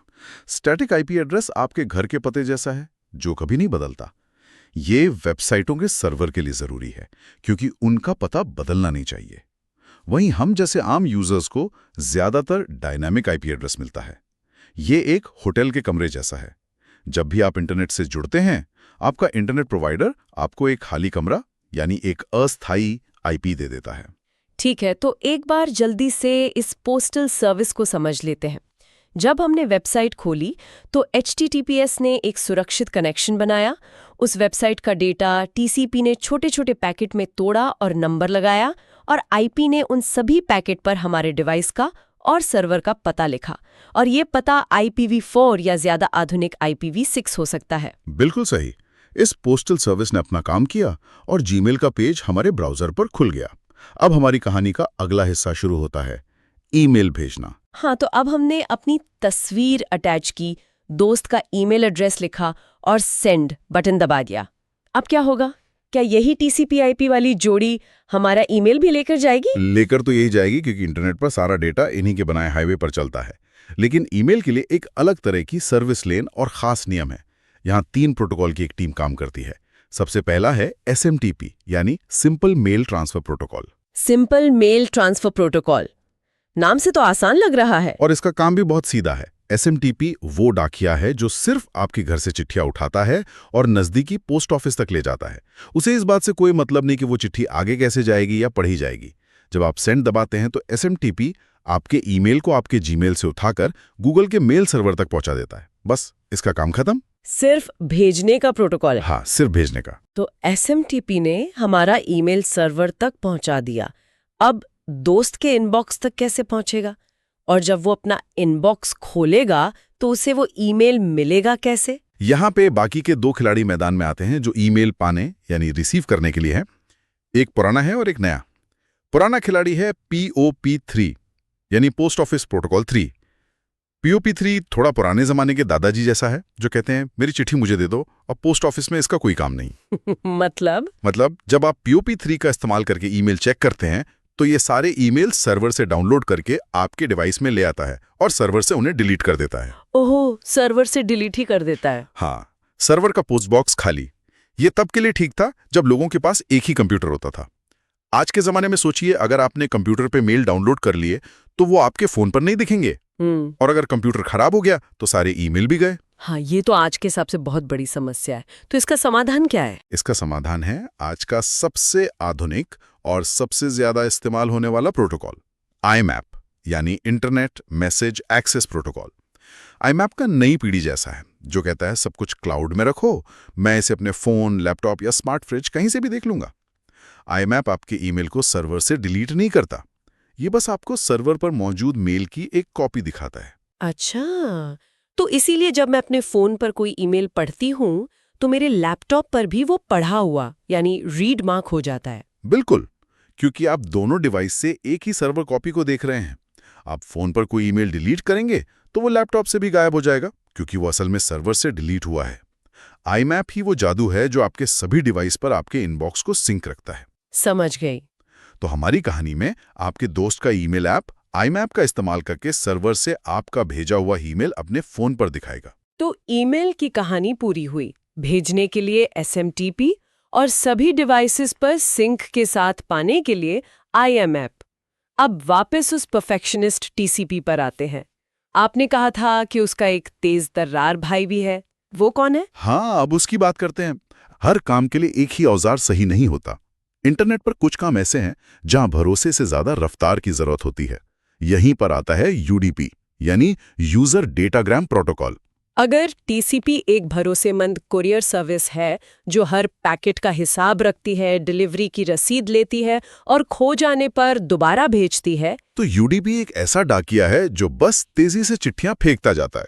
उसे इस बात की कोई परवाह नहीं कि चिट्ठी पहुंची या नहीं, या सही क्रम में पहुंची या नहीं। लेकिन ऐसा प्रोटोकॉल कहाँ काम आएगा जहाँ डेटा के खो जाने का भी डर हो? सोचिए, आप ऑनलाइन गेम खेल रहे हैं या कोई लाइव क्रिकेट मैच देख रहे हैं। वहां हर मिलीसेकंड कीमती है। अगर गेम में आपके विरोधी की पोजीशन का एक आध पैकेट रास्ते में खो भी जाए तो भी चलेगा, क्योंकि अगले ही पल नया पैकेट आ जाएगा जो उसकी नई पोजीशन बता देगा। लेकिन अगर गेम टीसीपी की तरह हर खोए हुए पैकेट के वापस आने का इंतजार करने लगे तो गेम रुक रुक कर चलेगा, जिसे हम लैग कहते हैं। अच्छा, तो इसीलिए जब मैं लाइव क्रिकेट मैच अपने फोन पर देखती हूँ और सिग्नल थोड़ा कमजोर होता है तो वीडियो कभी-कभी अटकने या बफर करने के बजाय थोड़ा सा धुंधला हो जाता है या एक दो फ्रेम छूट जाते हैं। मतलब वहां पर भरोसे से ज्यादा रफ्तार यानी यूडीपी को प्राथमिकता दी जा रही है। आपने एकदम सही समझा। Live streaming, video call, online gaming, इन सब जगहों पर यूडीपी का राज है, क्योंकि यहाँ थोड़ी सी जानकारी खोना मंजूर है पर देरी बिल्कुल नहीं। और आखिर में हमारे स्रोतों में एक और प्रोटोकॉल का जिक्र है, एफटीपी। ये नाम तो बहुत सुना है, खासकर जब वेबसाइट बनाने की बात होती है। ये किस काम आता है? FTP तो पूरा नाम है फाइल ट्रांसफर प्रोटोकॉल। जैसा कि नाम से ही जाहिर है, इसका एक ही खास काम है, बड़ी बड़ी फाइलों को एक कंप्यूटर से दूसरे कंप्यूटर या सर्वर पर ट्रांसफर करना। इसे आप बड़ी फाइलों को ढोने वाले एक समर्पित कार्गो ट्रक की तरह समझ सकते हैं, जो सिर्फ यही काम करने के लिए बना है। जब कोई डेवलपर अपनी वेबसाइट की सारी फाइलें सर्वर पर अपलोड करता है तो वो FTP का इस्तेमाल करता है। लेकिन आज के ज़माने में जब हम गूगल ड्राइव या वी ट्रांसफ़र से आसानी से फाइलें भेज सकते हैं, तो फिर FTP जैसे पुराने प्रोटोकॉल की आज भी क्या ज़रूरत है? ये अभी भी कहाँ इस्तेमाल होता है? ये बहुत अच्छा सवाल है। आम यूजर्स के लिए भले ही क्लाउड सर्विसेज ज्यादा आसान हो, लेकिन वेब डेवलपमेंट, सर्वर मैनेजमेंट और बड़ी कंपनियों में ऑटोमेटेड स्क्रिप्ट्स के जरिए हजारों फाइलों को एक साथ ट्रांसफर करने के लिए FTP आज भी बहुत मजबूती से इस्तेमाल होता है। ये पर्दे के पीछे का एक भरोसेमंद घोड़ा है जो आज भी अपना काम बखूबी कर रहा है। ठीक है, प्रोटोकॉल समझ आ गए। अब आते हैं ईमेल के अंदर की दुनिया पर। टू और फ्रॉम तो साफ है, लेकिन सब्जेक्ट लाइन को लेकर मैं हमेशा सोचती हूँ, कई लोग इसे खाली छोड़ देते हैं। क्या इससे सच में कोई फर्क पड़ता है? अरे बहुत ज्यादा। सब्जेक्ट लाइन आपके ईमेल का दरवाजा है। दरवाजा? हाँ, सोचिए आपको कोई बिना शीर्षक की किताब दे दे, क्या आप उसे पढ़ने के लिए उत्साहित होंगे? शायद नहीं। नहीं, बिल्कुल नहीं। एक अच्छा साफ सब्जेक्ट पाने वाले को तुरंत बताता है कि अंदर क्या है और ये कितना जरूरी है। आज की दुनिया में जब सबके इनबॉक्स भरे पड़े हैं, बिना सब्जेक्ट वाला ईमेल अक्सर नजरअंदाज कर दिया जाता है या सीधे डिलीट हो जाता है। हाँ, ये एक छोटी सी चीज है जो सम्मान और प्रोफेशनलिज्म दिखाती है। और फिर आते हैं मेरे पसंदीदा कंफ्यूजन पर, CC और BCC, कार्बन कॉपी और ब्लाइंड कार्बन कॉपी। इनका सही इस्तेमाल क्या है? ठीक है, इन्हें ऑफिस के एक सीन से समझते हैं। ठीक है। आप अपने मैनेजर को एक रिपोर्ट भेज रहे हैं तो उनका पता 2 में जाएगा, वो मुख्य प्राप्त करता है, उनसे एक्शन की उम्मीद है। अब आप चाहते हैं कि आपकी टीम को भी बता रहे कि रिपोर्ट चली है ये, तो आप उन्हें CC में डाल देंगे। CC का मतलब है कर्टेसी कॉपी। ये लोग बस जानकारी के लिए लूप में हैं, उन्हें कुछ करना नहीं है। और सब देख सकते हैं कि कौन कौन CC में है। हाँ बिल्कुल। तो CC पारदर्शिता के लिए है, सबको एक पेज पर रखने के लिए। और यहीं पर ऑफिस पॉलिटिक्स शुरू होती होगी। हाँ। किसी को CC करना मतलब आप एक तरह से गवाह बना रहे, देखो मैंने अपना काम कर दिया है। हाँ, आपने नस पकड़ ली, बिल्कुल। ये एक पॉलिटिकल मूव भी हो सकता है। अब आते हैं BCC पर, यानी ब्लाइंड कार्बन कॉपी। इसका इस्तेमाल बहुत सावधानी से करना चाहिए। अच्छा। मान लीजिए आप एक क्लाइंट को कोटेशन भेज रहे हैं 2 में। आप चाहते हैं कि आपके बॉस को भी पता चल जाए कि कोटेशन भेज दिया गया है, लेकिन आप नहीं चाहते कि क्लाइंट को पता चले कि आपके बॉस भी इस बातचीत को देख रहे हैं। ओह। तब आप अपने बॉस का पता BCC में डालेंगे। तो ये एक तरह का डिजिटल विस्पर है, एक खुफिया कॉपी। सही शब्द है। लेकिन अगर इसका पता चल गया तो भरोसे को चोट पहुंच सकती है। इसीलिए कहते हैं कि BCC का इस्तेमाल सोच समझ कर करें। तो संक्षेप में 2 है मुख्य किरदार, CC है ऑडियंस जिसे सब देख सकते हैं, और BCC है वो खुफिया दर्शक जिसके बारे में किसी को नहीं पता। ठीक है, अब ईमेल के उस हिस्से की बात करते हैं जो हम सबको परेशान करता है, स्पैम और फिशिंग। एक जरूरी टॉपिक। मेरे इनबॉक्स में तो रोजाना कम से कम 20 स्पैम आते हैं। मैं हमेशा सोचती थी कि इन लोगों को मेरा ईमेल पता मिलता कहाँ से है। ये एक बहुत बड़ा बिजनेस है। स्पैमर्स या तो डेटा लीक से ईमेल लिस्ट खरीदते हैं या फिर सॉफ्टवेयर का इस्तेमाल करके वेबसाइटों से पब्लिकली मौजूद ईमेल एड्रेस इकट्ठा करते हैं अरे बाप रे। और फिर लाखों लोगों को एक साथ बल्क में अनचाहे विज्ञापन भेज देते हैं। इन्हें अनसोलिसिटेड यानी अनचाहा इसलिए कहते हैं क्योंकि आपने कभी इनकी परमिशन नहीं दी होती। अच्छी बात यह है कि जीमेल जैसे सर्विस प्रोवाइडर्स के फिल्टर्स अब इतने स्मार्ट हो गए हैं कि ज्यादातर कबाड़ को सीधे स्पैम फोल्डर में फेंक देते हैं। हाँ, वो काफी बेहतर हो गए हैं। लेकिन स्पैम तो बस परेशान करता है, फिशिंग तो सीधे सीधे खतरनाक है। ये शब्द सुनने में जितना अजीब है, काम उससे भी ज्यादा खतरनाक करता है। फिशिंग असल में फिशिंग यानी मछली पकड़ने से ही आया है, बस स्पेलिंग बदल दी है। और इसका काम भी वही है, चारा डालकर फंसाना। चारा डालकर फंसाना। या नेटफ्लिक्स से या अमेज़न से। उसमें लिखा होगा कि आपके अकाउंट में कोई समस्या है, तुरंत यहाँ क्लिक करके अपना पासवर्ड बदलें। और जैसे ही कोई उस लिंक पर क्लिक करके अपनी जानकारी डालता है, वो जानकारी सीधे हैकर के पास चली जाती है। आपका पासवर्ड, क्रेडिट कार्ड डिटेल्स, सब कुछ। ये तो बहुत डरावना है। बस एक बात हमेशा गांठ बांध लें, कोई भी असली प्रतिष्ठित कंपनी आपको कभी भी ईमेल भेजकर सीधे आपका पासवर्ड या पिन नहीं मांगेगी, कभी नहीं। ये बहुत जरूरी बात है। अगर कोई ईमेल में ऐसा पूछ रहा है तो वो आपका बैंक नहीं है, वो एक चोर है। ये जानना बहुत जरूरी है। तो इस पूरी डिजिटल चिट्ठी पत्री की शुरुआत हुई कहाँ से? कौन था वो पहला इंसान जिसने सेंड बटन दबाया? ये कहानी 1971 की है।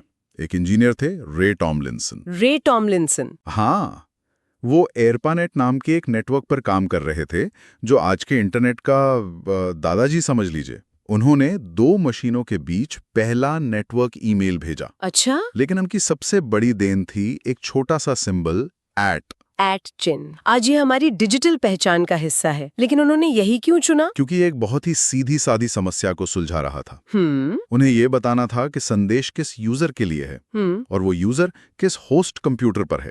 एट का मतलब होता है एट यानी पर। तो यूजर एट होस्ट का मतलब हो गया ये वाला यूजर जो उस वाले होस्ट पर है। एक यूजर को उसकी मशीन से जोड़ने का इससे सरल और शानदार तरीका शायद ही कोई हो सकता था। वाह, एक छोटा सा सिंबल जो आज अरबों लोगों के डिजिटल पते का आधार है। कमाल है। बिल्कुल। शुरुआत में यह कुछ वैज्ञानिकों तक ही सीमित था, लेकिन 90 के दशक में वर्ल्ड वाइड वेब के आने के बाद ये आम लोगों की जिंदगी का हिस्सा बन गया। तो ये थी ईमेल की कहानी। SMTP से भेजा गया, IMAP से पाया गया, @ से पहचाना गया और स्पैम फिशिंग के खतरों से घिरा हुआ एक जरूरी टूल। तो ईमेल ने हमें एक दूसरे को संदेश भेजना सिखाया, भले ही हम अलग अलग समय पर ऑनलाइन हो। लेकिन जब लोगों को एक साथ उसी पल में बात करनी थी, तब क्या था? हाँ, व्हाट्सएप और डिस्कॉर्ड से बहुत पहले की दुनिया में रियल टाइम चैट कैसा दिखता था? उस दुनिया का राजा था IRC यानी इंटरनेट रिले चैट। IRC? इसे 1988 में फिनलैंड के एक स्टूडेंट जर्को ओइकारिनन ने बनाया था। ये आज के ग्रुप चैट की तरह ही था, लेकिन पूरी तरह से टेक्स्ट पर आधारित। सिर्फ टेक्स्ट? हाँ, कोई फैंसी ग्राफिक्स नहीं, कोई प्रोफाइल पिक्चर नहीं, कोई इमोजी नहीं, बस आपका कीबोर्ड और आपकी बातें। सिर्फ टेक्स्ट? मतलब आज की पीढ़ी तो शायद कल्पना भी ना कर पाए। तो लोग वहां करते क्या थे? IRC उस दौर का सोशल नेटवर्क था। इसमें चैनल्स होते थे जो किसी भी टॉपिक पर हो सकते थे, जैसे #tech, #movies या #cooking। अच्छा। दुनिया भर के लोग इन चैनल्स को ज्वाइन करते थे और लाइव डिबेट करते थे, जानकारी शेयर करते थे या बस हैंगआउट करते थे। इसकी अपनी एक अलग संस्कृति थी। संस्कृति कैसी? चैनल को चलाने वाले ऑप्स होते थे जिनके पास लोगों को किक या बैन करने की पावर होती थी। यहाँ तक कि ऑटोमेटेड बॉट्स भी होते थे जो चैनल को मैनेज करने में मदद करते थे। तो ये एक तरह से डिजिटल दुनिया के शुरुआती कम्युनिटी सेंटर थे। बहुत अच्छा कहा। ये ऑनलाइन कम्युनिटी की नींव थे। IRC ने पहली बार हजारों लोगों को इंटरनेट पर एक साथ लाइव बातचीत करने का अनुभव दिया। आज के स्लैक, डिस्कॉर्ड, व्हाट्सएप ग्रुप्स सब कहीं ना कहीं IRC के ही वंशज हैं। इसने हमें एसिंक्रोनसली मतलब ईमेल से सिंक्रोनस यानी IRC वाली बातचीत की तरफ बढ़ाया। तो IRC ने लोगों को रियल टाइम में एक साथ ला दिया, लेकिन ऑनलाइन दुनिया में रियल टाइम का अनुभव पूरी तरह से एक चीज पर निर्भर करता है, स्पीड। हाँ, बिल्कुल। और यहीं पे हमारे कहानी के तीसरे किरदार पिंग की एंट्री होती है। हर ऑनलाइन गेमर की जुबान पर यह शब्द रहता है, मेरा पिंग बहुत हाई है। इसका मतलब क्या है? पिंग असल में एक सवाल और जवाब के बीच लगने वाला समय है।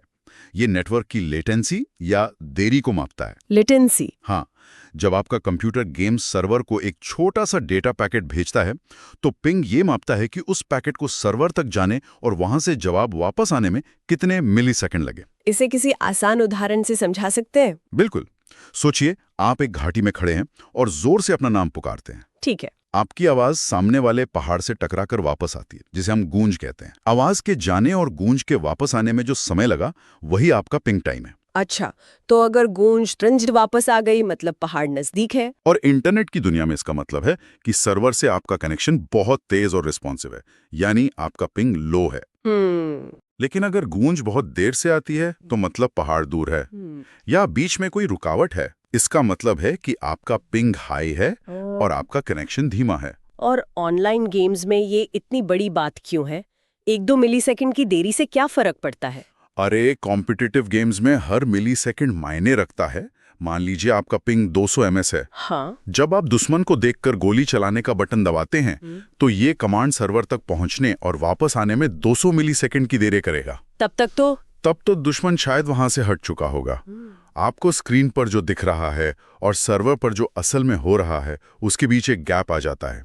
इसी को लैग कहते हैं। अच्छा, तो ये होता है लैग। हाँ, इसीलिए गेमर्स को 50 ms से कम का पिंग चाहिए होता है ताकि गेम एकदम स्मूथ और रियल टाइम लगे। दिलचस्प बात यह है कि पिंग सिर्फ गेमर्स के लिए नहीं है, ये एक बहुत ही बेसिक नेटवर्क डायग्नोस्टिक टूल भी है ना? हाँ। आप अपने कंप्यूटर से ping.google.com कमांड चलाकर देख सकते हैं कि गूगल के सर्वर से आपका कनेक्शन कितना तेज है, या वो ऑनलाइन है भी या नहीं। एकदम सही। ये नेटवर्क की नब्ज चेक करने जैसा है। ये हमें बताता है कि दो बिंदुओं के बीच डिजिटल रास्ता साफ है या नहीं। अब सवाल ये है कि असली में ये बातचीत होती कैसे है? हाँ, जमीनी हकीकत क्या है? कौन से उपकरण, कौन सी मशीनें इस पूरे अदृश्य जाल को बुनती हैं? चलिए आज इसी की गहराई में उतरते हैं और उन हार्डवेयर डिवाइसों को समझते हैं जो हमारे डेटा को एक जगह से दूसरी जगह ले जाते हैं। बिल्कुल। और ये समझना, ये ऐसा है जैसे हम ये जाने कि हमारे शहर में चिट्ठियां एक घर से दूसरे घर तक पहुंचती कैसे हैं। अच्छा। कौन डाकिया है, कौन पोस्ट ऑफिस है और कौन ट्रैफिक पुलिस है जो पूरे शहर का ट्रैफिक संभालता है। हम सबसे सरल और शायद सबसे पुराने डिवाइस से शुरू करेंगे और धीरे धीरे आज की स्मार्ट टेक्नोलॉजी तक पहुंचेंगे। तो सबसे पहले बात करते हैं हब की। मेरे जहन में जो तस्वीर आती है वो कुछ ऐसी है कि एक कमरे में 10 लोग हैं और मुझे सिर्फ एक व्यक्ति को कोई संदेश देना है। लेकिन मैं उस एक व्यक्ति का नाम लेने के बजाय पूरे कमरे में चिल्लाकर वो संदेश बोल देती हूँ। हब कुछ ऐसा ही करता है। सही कह रही हूँ मैं? ये एक बिल्कुल सटीक उदाहरण है। तकनीकी रूप से देखें तो हब जो है वो फिजिकल लेयर पर काम करता है, मतलब बिजली के सिग्नलों के स्तर पर। Okay, physical layer. जी। उसके लिए डेटा सिर्फ एक करंट है, उसमें कोई पता या कोई निर्देश नहीं होता। इसलिए उसका काम सिर्फ इतना है कि मेरे पास जो भी सिग्नल आया मैं उसे मजबूत करके अपने से जुड़े हर एक पोर्ट को, हर डिवाइस को भेज दूंगा। बिना सोचे समझे। बिना सोचे समझे। उसमें कोई बुद्धिमानी या समझदारी नहीं होती। 1 मिनट, अगर ये इतना ही नासमझ और मतलब शोर मचाने वाला डिवाइस है तो इसका आविष्कार ही क्यों हुआ? क्या ये सिर्फ एक सस्ता विकल्प था या उस समय की तकनीक की कोई सीमा थी? बहुत अच्छा सवाल है और इसकी वजह सच कहूं तो दोनों ही थी। शुरुआती दौर में नेटवर्किंग की जरूरतें बहुत सीधी सादी थी। अच्छा। बस कंप्यूटर वो किसी तरह आपस में जोड़ना था। हब ये काम बहुत सस्ते और सरल तरीके से कर देता था। लेकिन जैसे जैसे नेटवर्क बड़े होते गए और उन पे ट्रैफिक बढ़ा, तब दिक्कत शुरू ही होगी। हाँ, तब हब की ये चिल्लाने की आदत एक बहुत बड़ी समस्या बन गई। आप कल्पना कीजिए, एक ही केबल पर 10 कंप्यूटर एक साथ बोलने की कोशिश कर रहे हैं। सब गड़बड़ हो जाएगा। बिल्कुल। इसे ट्रैफिक कोलिजन या ट्रैफिक का टकराना कहते हैं और इससे पूरा नेटवर्क धीमा पड़ जाता था। मतलब ये एक तरह का अंधाधुंध ब्रॉडकास्ट है जिससे बहुत जाम लगता है। तो फिर इसका स्मार्ट वर्जन क्या है? सोर्स के अनुसार वो है स्विच। ये हब से कैसे अलग है? अगर हब चिल्लाने वाला मैसेंजर है तो स्विच एक बुद्धिमान और तजुर्बेकार पोस्टमैन की तरह है। Okay, postman? जी, जब स्विच के पास कोई डेटा का पैकेट आता है तो वो सबसे पहले उस पर लिखे पते को पढ़ता है। ये पता होता है मैक एड्रेस, जो हर डिवाइस का एक यूनिक हार्डवेयर एड्रेस होता है। जैसे हर घर का एक अनोखा पता। एकदम सही। स्विच ये पता लगाता है कि ये पैकेट किस खास डिवाइस के लिए है और फिर उस पैकेट को सिर्फ और सिर्फ उसी डिवाइस को भेजता है। अच्छा, और ये दिलचस्प है कि स्विच को ये पता कैसे चलता है कि कौन सा मैक एड्रेस किस पोर्ट से जुड़ा है? क्या हमें उसे ये बताना पड़ता है? यहीं पर तो स्विच की असली बुद्धिमानी सामने आती है। स्विच एक सेल्फ लर्निंग डिवाइस है। खुद सीखता है। जी, जब भी कोई डिवाइस उससे जुड़ता है और पहली बार कोई डेटा भेजता है तो स्विच उस डिवाइस का मैक एड्रेस और पोर्ट नंबर अपनी एक डायरी में नोट कर लेता है। एक डायरी जिसे मैक एड्रेस टेबल कहते हैं। बिल्कुल, और समय के साथ वो अपने नेटवर्क से जुड़े सभी डिवाइसों को पहचानने लगता है।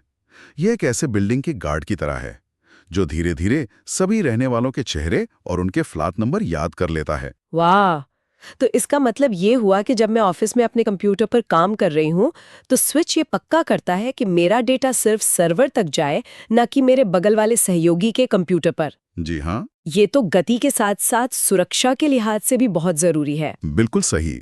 यही इसका सबसे बड़ा फायदा है। स्विच हर डिवाइस के लिए एक समर्पित, एक डेडिकेटेड रास्ता बना देता है, जिससे ट्रैफिक का टकराव खत्म हो जाता है और हर किसी को बेहतर स्पीड मिलती है। इसीलिए आज के लोकल एरिया नेटवर्क्स में, यानी हमारे ऑफिस या घर के नेटवर्क में, हाँ वहीं पर, वहां स्विच का ही इस्तेमाल होता है। हब तो अब म्यूजियम की चीज हो गए हैं। तो अगर संक्षेप में समझें, हब एक नासमझ डिवाइस है जो हर संदेश को हर किसी पर चिल्लाता है, जिससे नेटवर्क धीमा और असुरक्षित हो जाता है। वहीं स्विच एक स्मार्ट डिवाइस है जो हर डिवाइस का पता सीखता है और संदेश को सीधे सही पते पर पहुंचाता है, जिससे नेटवर्क तेज और सुरक्षित रहता है। एकदम सही सारांश।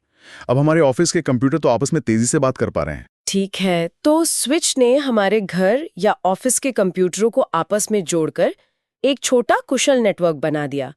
लेकिन ये तो एक द्वीप की तरह हो गया, है ना, जो बाकी दुनिया से कटा हुआ है। एक आइसोलेटेड नेटवर्क। हाँ, तो इस द्वीप को विशाल इंटरनेट के महासागर से कौन जोड़ता है? यहाँ पर शायद राउटर की भूमिका आती है। सही पकड़ा आपने।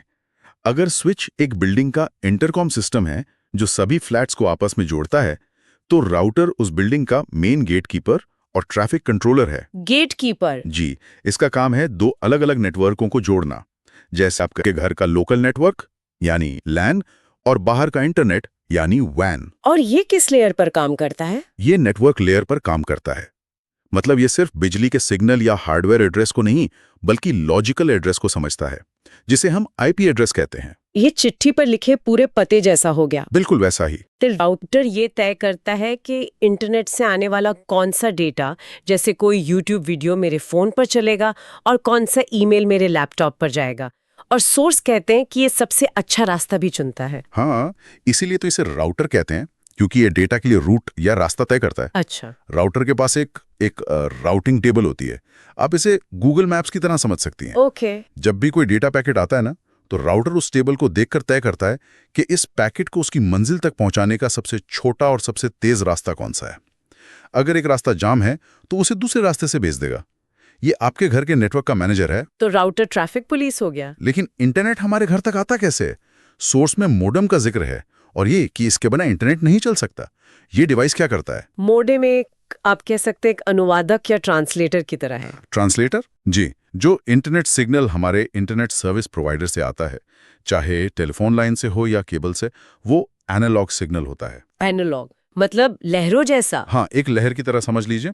लेकिन हमारा कंप्यूटर, लैपटॉप या फोन वो सिर्फ डिजिटल भाषा समझता है, 0 और 1 की भाषा। अच्छा। तो मॉडेम इसी एनालॉग सिग्नल को डिजिटल में बदलता है ताकि कंप्यूटर उसे समझ सके। और जब हम कुछ भेजते हैं, जैसे कोई ईमेल या मैसेज, तब ये प्रक्रिया उल्टी हो जाती होगी। एकदम। तब हमारा कंप्यूटर डिजिटल डेटा बनाता है 0 और 1, और मॉडेम उसे वापस एनालॉग सिग्नल यानी लहर में बदल देता है ताकि वो केबल पर सफर कर सके। अच्छा, तो इसी प्रक्रिया के दो हिस्से हैं, मॉड्यूलेशन और डीमॉड्यूलेशन। बिल्कुल। मॉड्यूलेशन मतलब डिजिटल से एनालॉग, और डीमॉड्यूलेशन मतलब एनालॉग से डिजिटल, और इन्हीं दोनों शब्दों को जोड़कर मॉडेम नाम बना है।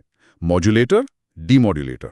मुझे याद है पुराने दिनों में जब वो डायल अप कनेक्शन होता था तो कनेक्ट करते समय एक अजीब सी कर्कश आवाज आती थी। हाँ, वो स्क्रीचिंग साउंड। क्या उसका इस मॉड्यूलेशन डीमॉड्यूलेशन से कोई लेना देना था? हाँ बिल्कुल, वो आवाज दरअसल दो मॉडेम के बीच की बातचीत थी। वो एक दूसरे से हैंडशेक कर रहे थे। हैंडशेक? मतलब ये तय कर रहे थे कि वे किस स्पीड और किस प्रोटोकॉल पर बात करेंगे ताकि डेटा सही तरीके से भेजा और लिया जा सके। वो पूरी बातचीत हमें सुनाई देती थी। आज ये सब इतनी तेजी से और खामोशी से होता है कि हमें पता भी नहीं चलता। कितना बदल गया है सब। तो संक्षेप में, मॉडेम इंटरनेट की भाषा को हमारी डिवाइस की भाषा में बदलता है और राउटर उस इंटरनेट कनेक्शन को हमारे घर के सभी डिवाइसों में सही तरीके से बांटता है और मैनेज करता है। जी, और आजकल तो एक ही डिब्बे में दोनों आते हैं। हाँ, मैंने देखा है। आजकल ज्यादातर घरों में एक ही डिवाइस होता है जिसमें मॉडेम और राउटर दोनों एक साथ इंटीग्रेटेड होते हैं। लेकिन ये याद रखना जरूरी है कि असल में वो दो बिल्कुल अलग-अलग और महत्वपूर्ण काम कर रहे होते हैं। तो राउटर और स्विच ने हमारे घर में एक छोटा कुशल नेटवर्क बना दिया। लेकिन क्या हो अगर ये नेटवर्क बहुत बड़ा हो, जैसे एक पूरी ऑफिस बिल्डिंग या यूनिवर्सिटी कैंपस? या घर में ही वाईफाई का सिग्नल एक कमरे से दूसरे कमरे तक जाते जाते कमजोर पड़ने लगे। सोर्स बताते हैं कि इन समस्याओं के लिए भी खास उपकरण हैं। बिल्कुल। सबसे पहली और आम समस्या है सिग्नल का कमजोर होना। इसके लिए रिपीटर का इस्तेमाल होता है। रिपीटर? जी, ये एक एम्पलीफायर की तरह है। जैसे लंबी दूरी तक आवाज पहुंचाने के लिए बीच बीच में लाउडस्पीकर लगे होते हैं। अच्छा, आवाज को बढ़ाने के लिए? हाँ, वैसे ही नेटवर्क में सिग्नल को कमजोर होने से बचाने के लिए रिपीटर उस सिग्नल को लेता है, उसे साफ करके फिर से ताकतवर या रीजनरेट करता है और फिर आगे भेज देता है। इससे सिग्नल की रेंज बढ़ जाती है। ठीक है, ये तो आसान था। अब सोर्स में ब्रिज का जिक्र है। मेरे दिमाग में तो नदी वाला पुल आ रहा है।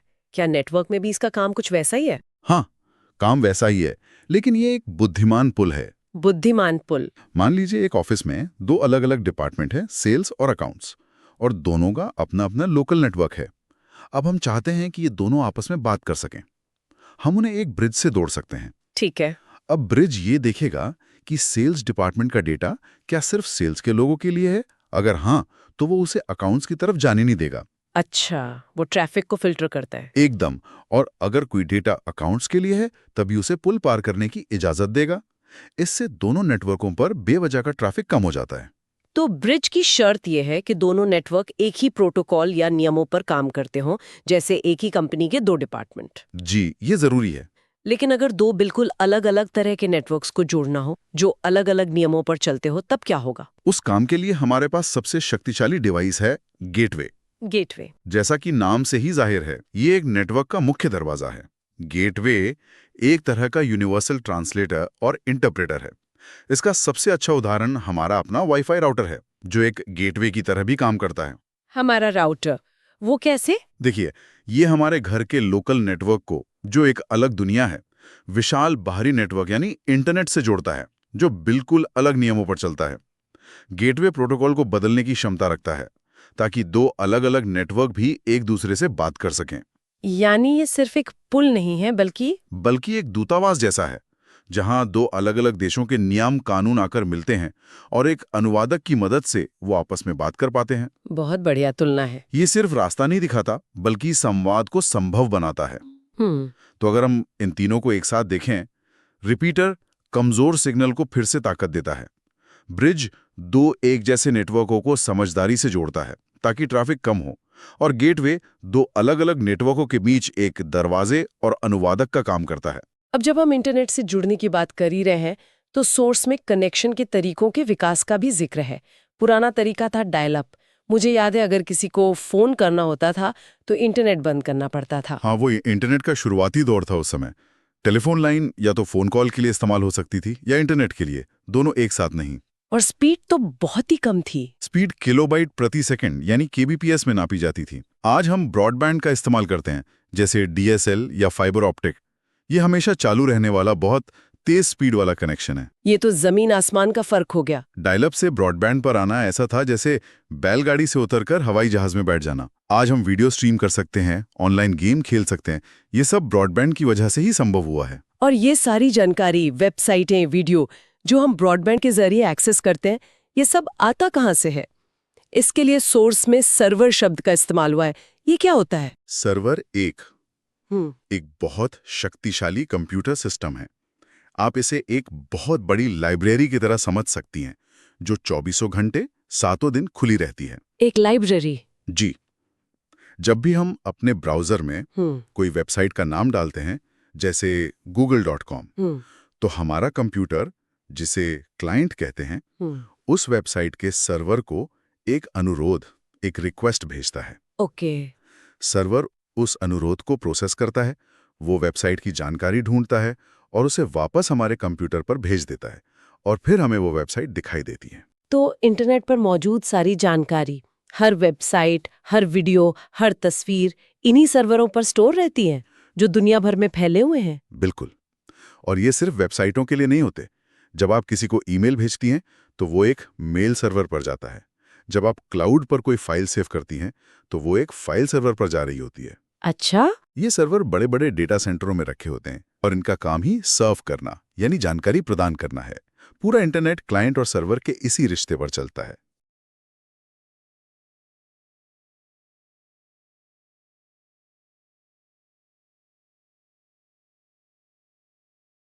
अब हम इस जानकारी के और गहरे पहलुओं को समझेंगे। हमारा मकसद इन तकनीकी शब्दों को बहुत ही सरल भाषा में तोड़ना है ताकि हर कोई इन्हें समझ सके। और शुरुआत वायरस शब्द से ही करते हैं। मुझे इसका पूरा नाम बड़ा दिलचस्प लगता है, vital information resources under seize. सुनने में कितना नाटकीय है ना, जैसे कोई किला दुश्मनों से घिर गया हो। बिल्कुल। और ये नाम इसके काम को एकदम सटीक तरीके से बताता है। ये कोई बायोलॉजिकल वायरस नहीं, बल्कि एक सॉफ्टवेयर कोड है जो आपकी जरूरी जानकारी, मतलब वाइटल इंफॉर्मेशन रिसोर्सेज को एक तरह से बंधक बना लेता है, अंडर सीज कर देता है। इसका मूल डिजाइन ही ऐसा है कि ये किसी होस्ट के साथ चिपक कर फैलता है। होस्ट मतलब जैसे कोई इंसान किसी बीमारी के वायरस का होस्ट होता है, वैसे? ठीक वैसा ही। डिजिटल दुनिया में इसका होस्ट होता है कोई प्रोग्राम, कोई फाइल या आपके कंप्यूटर का कोई खास हिस्सा। ये अकेला घूम नहीं सकता।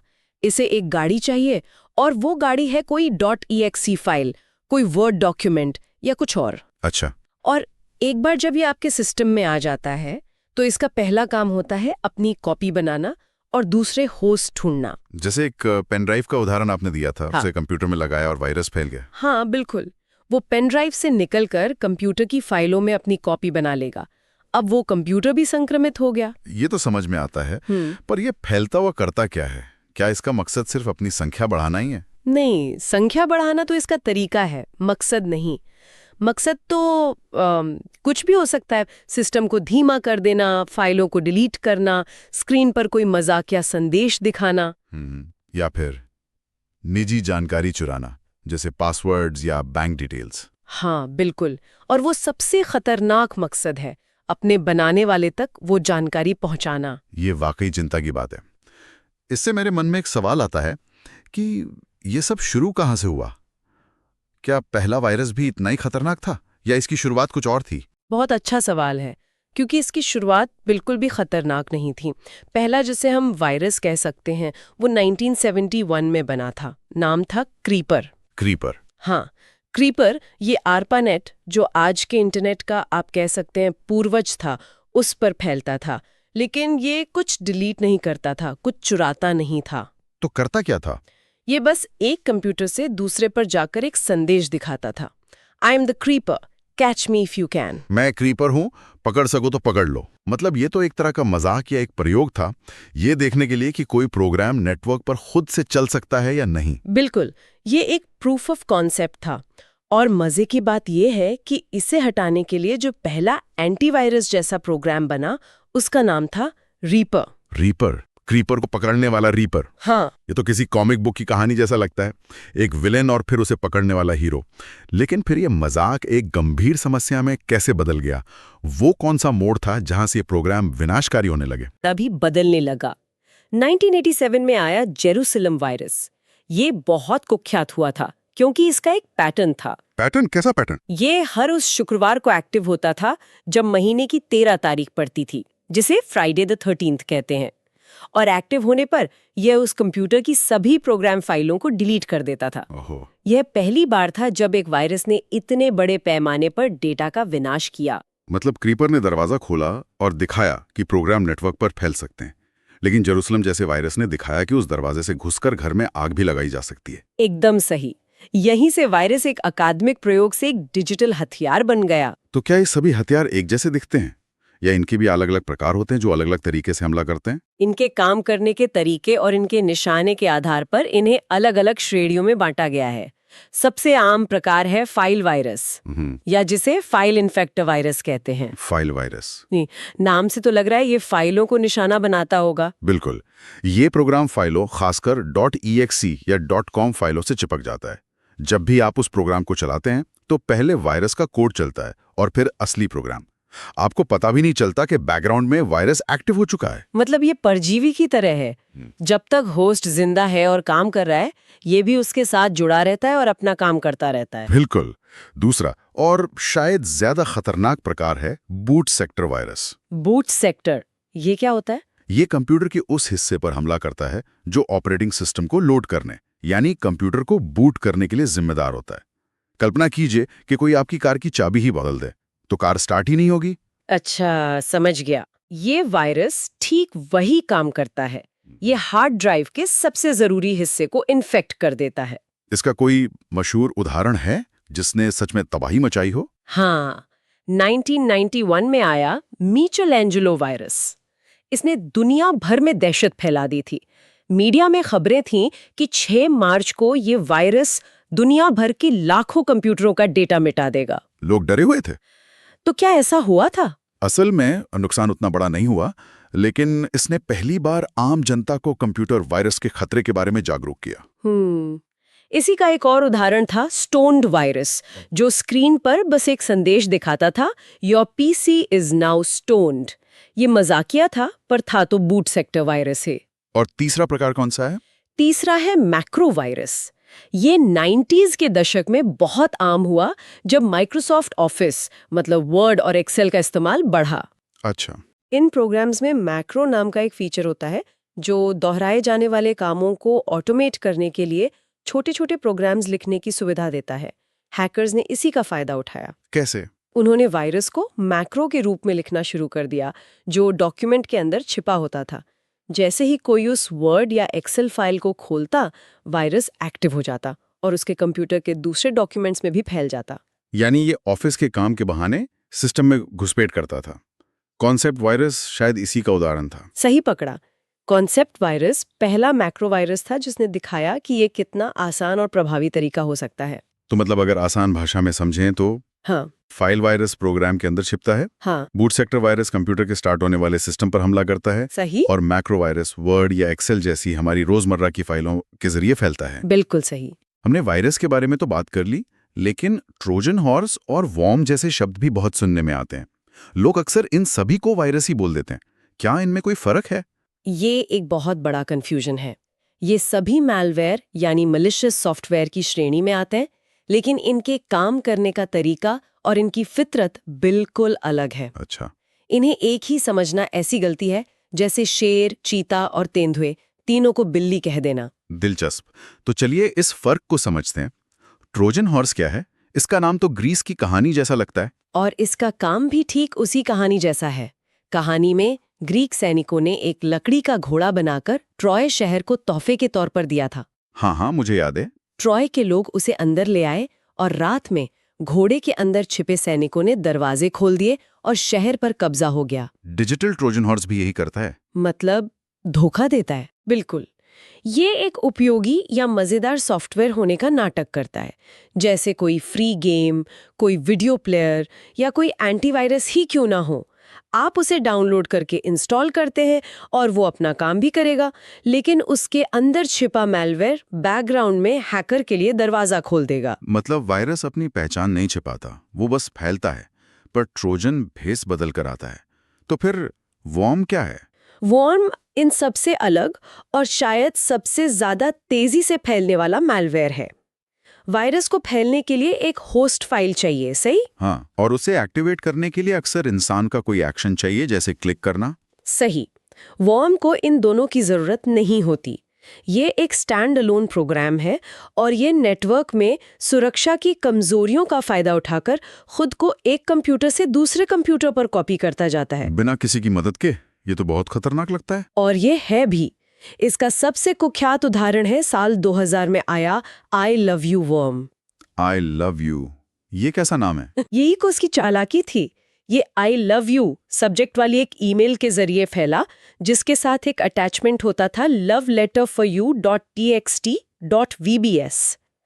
ये सिर्फ एक तकनीकी हमला नहीं था, ये इंसानी मनोविज्ञान पर हमला था। लोग जिज्ञासा में आकर उस अटैचमेंट को खोल देते होंगे। बिल्कुल, और एक बार खुलने पर ये वॉर्म कंप्यूटर की फाइलों को खराब कर देता था और फिर खुद को माइक्रोसॉफ्ट आउटलुक की एड्रेस बुक में मौजूद हर कॉन्टैक्ट को ईमेल कर देता था। ओ बाप रे। इसने कुछ ही घंटों में दुनिया भर में लाखों कंप्यूटरों को संक्रमित कर दिया और अनुमान है कि इससे लगभग 10 अरब डॉलर का नुकसान हुआ था। इसने सिखाया कि सबसे बड़ी कमजोरी कोड में नहीं बल्कि कीबोर्ड पर बैठे इंसान के मन में होती है। बिल्कुल। ये तो कमाल का इंसाइट है।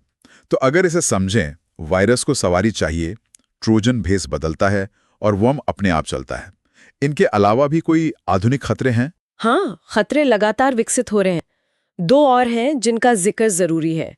एक है रूटकिट। रूटकिट ये मैलवेयर का सबसे शातिर रूप है। ये ऑपरेटिंग सिस्टम में बहुत गहराई में जाकर छिप जाता है और अपनी मौजूदगी के सारे सबूत मिटा देता है। इसका काम है हैकर को उस सिस्टम का रूट यानी एडमिनिस्ट्रेटर लेवल का कंट्रोल देना और खुद को एंटीवायरस से छिपाए रखना। सही। एंटी रूटकिट विंडोज के लिए बने शुरुआती रूटकिट्स में से एक था। इसे पकड़ना लगभग नामुमकिन होता है क्योंकि ये उसी सिस्टम का हिस्सा बन जाता है जो इसे ढूंढने वाला है। और दूसरा है रैंसमवेयर, जो आज के समय का एक बहुत बड़ा साइबर खतरा और एक पूरा का पूरा बिजनेस मॉडल बन चुका है। हाँ, इसके बारे में तो बहुत सुना है। ये आपकी सारी जरूरी फाइलों, आपकी तस्वीरें, वीडियो, डॉक्यूमेंट्स सबको एक मजबूत एन्क्रिप्शन से लॉक कर देता है। आपकी फाइलें आपके ही कंप्यूटर पर होती हैं, पर आप उन्हें खोल नहीं सकते। और फिर फिरौती मांगते हैं। हाँ, स्क्रीन पर एक संदेश आता है जिसमें उन्हें वापस खोलने की चाबी मतलब डिक्रिप्शन की के बदले आपसे फिरौती मांगी जाती है, अक्सर बिटकॉइन जैसी क्रिप्टो करेंसी में, ताकि उसे ट्रेस न किया जा सके। क्रिप्टो लॉकर ने इसे बहुत प्रचलित किया था। तो अब तस्वीर साफ हो रही है। ट्रोजन धोखा देता है, वॉर्म अपने आप फैलता है, रूटकिट छिपकर कंट्रोल लेता है और रैंसमवेयर फाइलों को बंदी बनाकर फिरौती मांगता है। ये तो साइबर अपराध की पूरी एक दुनिया है। बिल्कुल। और जब हम इन हमलों के बारे में बात करते हैं तो एक और तकनीक का जिक्र जरूरी है, डोस, डिनायल ऑफ सर्विस अटैक। ये सुनने में बहुत तकनीकी लगता है। सरल शब्दों में ये क्या है? इसे एक उदाहरण से समझते हैं। कल्पना कीजिए कि एक दुकान में अंदर जाने के लिए सिर्फ एक ही दरवाजा है। ठीक है। अगर मैं 100 लोगों को भेजकर उस दरवाजे पर भीड़ लगवा दूं, जो न खुद अंदर जा रहे हैं न किसी और को जाने दे रहे हैं, तो क्या कोई असली ग्राहक दुकान के अंदर जा पाएगा? नहीं, बिल्कुल नहीं। डॉस अटैक में हैकर ठीक यही करता है। वो किसी वेबसाइट या सर्वर पर एक साथ हजारों लाखों नकली रिक्वेस्ट भेजता है। इससे सर्वर इतना व्यस्त हो जाता है कि वो असली यूजर्स की रिक्वेस्ट को प्रोसेस ही नहीं कर पाता और वेबसाइट ठप पड़ जाती है। तो ये सिस्टम को हैक नहीं कर रहा, बल्कि उसे काम करने से रोक रहा है। और मैंने इसका एक और रूप सुना है, डीडॉस। सही, डीडॉस यानी डिस्ट्रीब्यूटेड डिनायल ऑफ सर्विस। ये डॉस का ही बड़ा और खतरनाक रूप है। इसमें हैकर एक कंप्यूटर से नहीं बल्कि हजारों संक्रमित कंप्यूटरों, जिन्हें बॉटनेट कहते हैं, उनसे एक साथ हमला करता है। मतलब दुकान के एक दरवाजे पर 100 अलग-अलग गलियों से भीड़ आकर जमा हो जाए। बिल्कुल, इसे रोकना बहुत मुश्किल होता है। तो इन सब खतरों से बचने के लिए हमारे पास क्या हथियार हैं? यहाँ पर फायरवॉल का जिक्र आता है ना? सही, फायरवॉल हमारी डिजिटल सुरक्षा की पहली दीवार है। ये आपके कंप्यूटर या आपके ऑफिस के नेटवर्क और बाहर के इंटरनेट के बीच एक सुरक्षा गार्ड की तरह खड़ा होता है। एक डिजिटल सिक्योरिटी गार्ड। हाँ, ये अंदर आने वाले और बाहर जाने वाले सारे डेटा ट्रैफिक पर नजर रखता है और कुछ तय नियमों के आधार पर फैसला करता है कि कौन सा ट्रैफिक सुरक्षित है और कौन सा संदिग्ध। ये अनधिकृत पहुंच और कई तरह के मैलवेयर को नेटवर्क में घुसने से पहले ही रोक देता है। तो जैसे हमारे घर के बाहर एक सिक्योरिटी गार्ड होता है जो हर आने जाने वाले से पूछता है कि वो कौन है और क्यों आया है। अगर उसे कुछ गड़बड़ लगती है तो उसे अंदर नहीं आने देता। एकदम सही सादृश्य है। और जैसे गार्ड अलग अलग लेवल की चेकिंग कर सकते हैं, वैसे ही फायरवॉल भी कई तरह के होते हैं। सबसे बेसिक होता है पैकेट फिल्टरिंग फायरवॉल, जो सिर्फ आईडी कार्ड देखता है। हाँ, मतलब सिर्फ डेटा पैकेट का पता देखता है। फिर आता है स्टेटफुल इंस्पेक्शन फायरवॉल और सबसे एडवांस्ड होता है प्रॉक्सी या एप्लीकेशन लेयर फायरवॉल, जो सिर्फ पता ही नहीं देखता बल्कि डेटा के अंदर झांक कर देखता है कि कहीं उसमें कुछ खतरनाक तो नहीं है। मतलब वो गार्ड जो आईडी कार्ड भी चेक करे और आपका बैग भी। बिल्कुल। और फायरवॉल के अलावा एंटीवायरस सॉफ्टवेयर भी तो होता है, इन दोनों में क्या फर्क है? ये एक जरूरी सवाल है। फायरवॉल नेटवर्क के गेट पर खड़ा गार्ड है जो खतरों को अंदर आने से रोकता है। लेकिन अगर कोई खतरा किसी और रास्ते से, जैसे पेन ड्राइव से, अंदर आ ही गया, तो एंटीवायरस सॉफ्टवेयर उस घर के अंदर का गार्ड है। अच्छा। इसका काम है सिस्टम की फाइलों को स्कैन करना और पहले से मौजूद वायरस, वर्म या ट्रोजन को ढूंढ कर निकालना और खत्म करना, जैसे किस्पॉर्स्की, मैकाफी, अवास्ट या विंडोज का अपना डिफेंडर। ये एंटीवायरस काम कैसे करते हैं? क्या ये हर वायरस को पहचानते हैं? इनके पास दो मुख्य तरीके होते हैं। पहला है सिग्नेचर बेस्ड डिटेक्शन। हर वायरस का एक यूनिक कोड होता है, जैसे इंसान का फिंगरप्रिंट। हाँ। एंटीवायरस कंपनी इन फिंगरप्रिंट्स की एक बड़ी लाइब्रेरी बनाकर रखती है। जब एंटीवायरस स्कैन करता है तो वो फाइलों के कोड को उस लाइब्रेरी से मिलाता है। अगर मैच मिल गया तो वायरस पकड़ा जाता है। लेकिन इसका एक नुकसान है ना, ये सिर्फ ज्ञात यानी नोन वायरस को ही पकड़ सकता है। सही। तो नए वायरस का क्या, जिन्हें कोई नहीं जानता? उसके लिए दूसरा तरीका है ह्यूरिस्टिक या बिहेवियर बेस्ड डिटेक्शन। ये ज्यादा स्मार्ट तरीका है। ये किसी प्रोग्राम के व्यवहार को देखता है। व्यवहार को मतलब? जैसे अगर कोई प्रोग्राम अचानक से आपकी बहुत सारी फाइलों को बदलने लगे, या खुद को ईमेल करने की कोशिश करे, या सिस्टम की जरूरी फाइलों में छेड़छाड़ करे, तो एंटीवायरस को शक हो जाता है कि ये एक वायरस हो सकता है, भले ही उसका सिग्नेचर लाइब्रेरी में ना हो।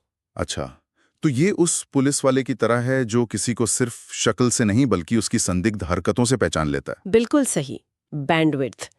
जब कोई कहता है कि मेरा इंटरनेट कनेक्शन धीमा है, तो क्या उसका मतलब बैंडविड्थ से होता है? हाँ, ज्यादातर मामलों में बैंडविड्थ को इंटरनेट के पाइप की चौड़ाई की तरह समझ सकते हैं। पाइप की चौड़ाई, ये अच्छा उदाहरण है। हाँ, पाइप जितना चौड़ा होगा, 1 सेकंड में उतना ही ज्यादा पानी, मतलब कि डेटा, उससे गुजर सकता है। ये इंटरनेट कनेक्शन की डेटा ट्रांसफर करने की क्षमता है। इसे हम MBPS मतलब मेगाबिट्स प्रति सेकंड या GBPS में मापते हैं। और ये डेटा हमारे कंप्यूटर तक एक तार के जरिए पहुंचता है ना? जैसे कि Cat6 केबल। सही। Cat6 एक ट्विस्टेड पेयर केबल है जो ईथरनेट आधारित कंप्यूटर नेटवर्क में इस्तेमाल होती है। ये वही तार है जो आपके वाईफाई राउटर को मुख्य इंटरनेट लाइन से जोड़ता है। तो क्या डेटा की स्पीड सिर्फ बैंडविड्थ पर ही निर्भर करती है? मैंने बॉड रेट के बारे में भी सुना है, ये क्या होता है? ये एक दिलचस्प सवाल है। बॉड रेट का मतलब है कि 1 सेकंड में सिग्नल कितनी बार बदलता है। इसे सिंबल रेट भी कहते हैं। सिग्नल का बदलना थोड़ा और आसान करेंगे इसे? जरूर। कल्पना कीजिए कि आप टॉर्च से सिग्नल भेज रहे हैं।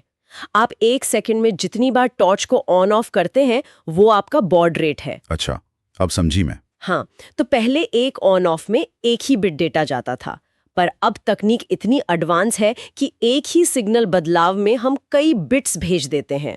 ठीक है, अब नेटवर्क पर आते हैं। इतने सारे डिवाइस एक नेटवर्क पर कैसे पहचाने जाते हैं? क्या सबका अपना कोई पता होता है? हाँ, हर डिवाइस का एक स्थायी पता होता है जिसे मैक एड्रेस कहते हैं, मतलब media access control address. MAC address? जी, ये उस डिवाइस का फिंगरप्रिंट जैसा है जो कभी नहीं बदलता, फैक्ट्री से ही सेट होकर आता है।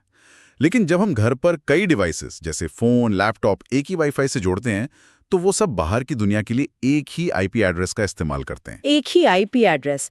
पर डिवाइस तो इतने सारे हैं, ये कैसे होता है? ये होता है NAT की मदद से, नेटवर्क एड्रेस ट्रांसलेशन। ये ऐसा है जैसे एक अपार्टमेंट बिल्डिंग का एक ही बाहरी पता हो, लेकिन अंदर अलग अलग फ्लैट नंबर हो। NAT वही मैनेजर है जो चिट्ठी को सही फ्लैट तक पहुंचाता है। वाह, ये तो बहुत ही बढ़िया तरीके से समझाया आपने। और जब एक डिवाइस नेटवर्क पर मौजूद सभी डिवाइस को डेटा भेजना चाहता है, तो उसे क्या कहते हैं? उसे ब्रॉडकास्ट कहते हैं। ये एक हॉल में लाउडस्पीकर पर घोषणा करने जैसा है, जिसे हर कोई सुन सकता है। और इसका उल्टा, जब सिग्नल खराब हो जाए? उसे तकनीकी भाषा में नॉइज या शोर कहते हैं। जब सिग्नल खराब या अस्पष्ट हो जाता है तो वो नॉइज कहलाता है। आपने IP एड्रेस का जिक्र किया। मैंने IPv4 के बारे में पढ़ा है, क्या आप इसे थोड़ा और समझा सकते हैं? जरूर। IPv4 इंटरनेट एड्रेस का एक संस्करण है। इसके एड्रेस को 5 क्लास में बांटा गया है। 5 क्लास? हाँ, class A, B, C, D और ई। जैसे क्लास ए में 1 से लेकर 126 तक के नेटवर्क्स आते हैं, क्लास डी मल्टीकास्टिंग एड्रेसिंग के लिए है और क्लास ई भविष्य के उपयोग के लिए आरक्षित है। और इसकी पूरी रेंज क्या होती है? एक पूर्ण आईपी एड्रेस की रेंज 0000 से लेकर 255, 255, 255, 255 तक हो सकती है। वाईफाई के अलावा क्या वायरलेस कनेक्शन के और भी तरीके हैं, खासकर स्मार्ट होम डिवाइस के लिए? हाँ, उसके लिए ZigBee एक बेहतरीन तकनीक है। ये बहुत कम बिजली की खपत करती है और कम दूरी के लिए बनाई गई है। अच्छा, ZigBee। जी, ये IoT मतलब इंटरनेट ऑफ थिंग्स डिवाइस जैसे स्मार्ट लाइट्स, सेंसर और तालों के लिए इस्तेमाल होती है।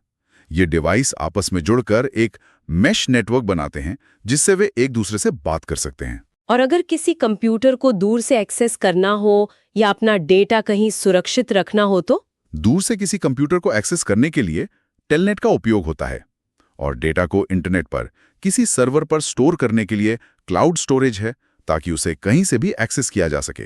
तो अगर मैं ऐसे ठीक से समझ पाई हूँ, बैंडविड्थ इंटरनेट पाइप की चौड़ाई है, कैट6 जैसे तार डेटा लाते हैं, मैक एड्रेस डिवाइस की स्थायी पहचान है और नेट हमें एक आईपी एड्रेस शेयर करने देता है। बिल्कुल। और ZigBee स्मार्ट डिवाइस को जोड़ता है और क्लाउड स्टोरेज हमें कहीं से भी डेटा एक्सेस करने की सुविधा देता है। एकदम सही सारांश। चलिए अब थोड़ा सुरक्षा की बात करते हैं। स्किमिंग शब्द का क्या मतलब है? ये सुनने में ही खतरनाक लगता है। ये है भी खतरनाक। स्किमिंग एक तरह की डेटा चोरी है।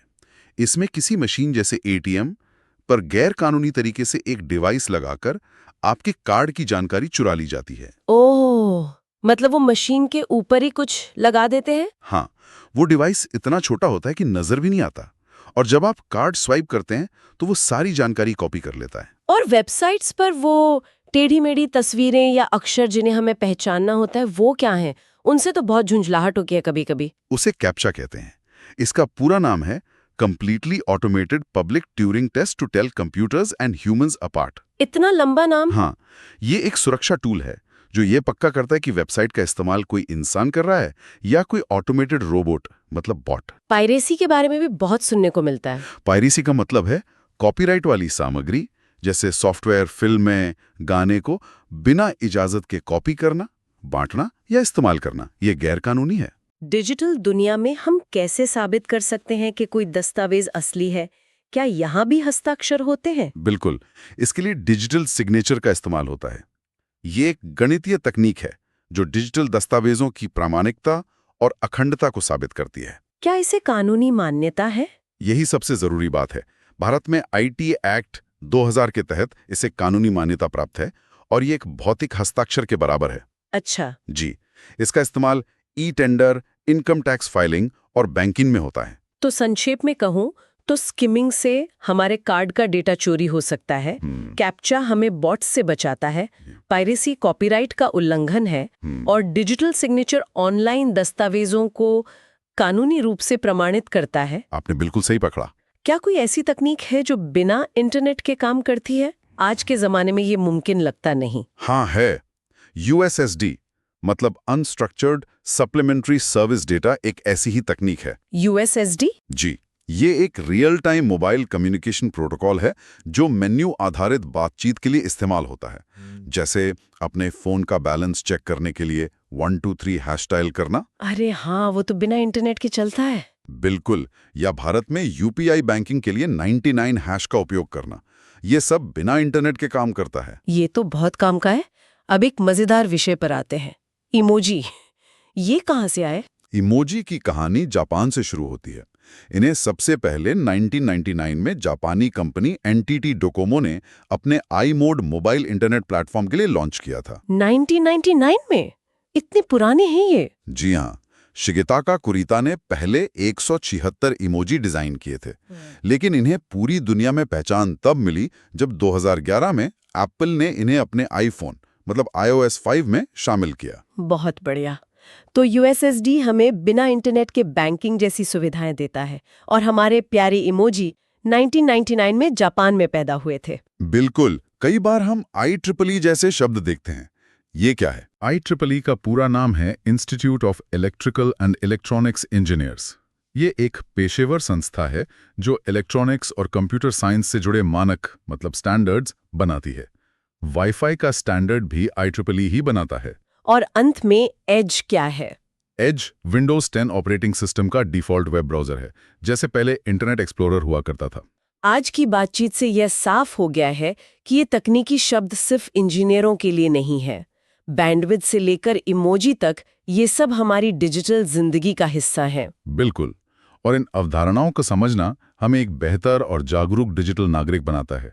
अगली बार जब आप किसी वेबसाइट पर कैप्चा भरें या UPI के लिए 99 हैशटैग डायल करें, तो एक पल के लिए उसके पीछे काम कर रही इस अद्भुत तकनीक के बारे में जरूर सोचें।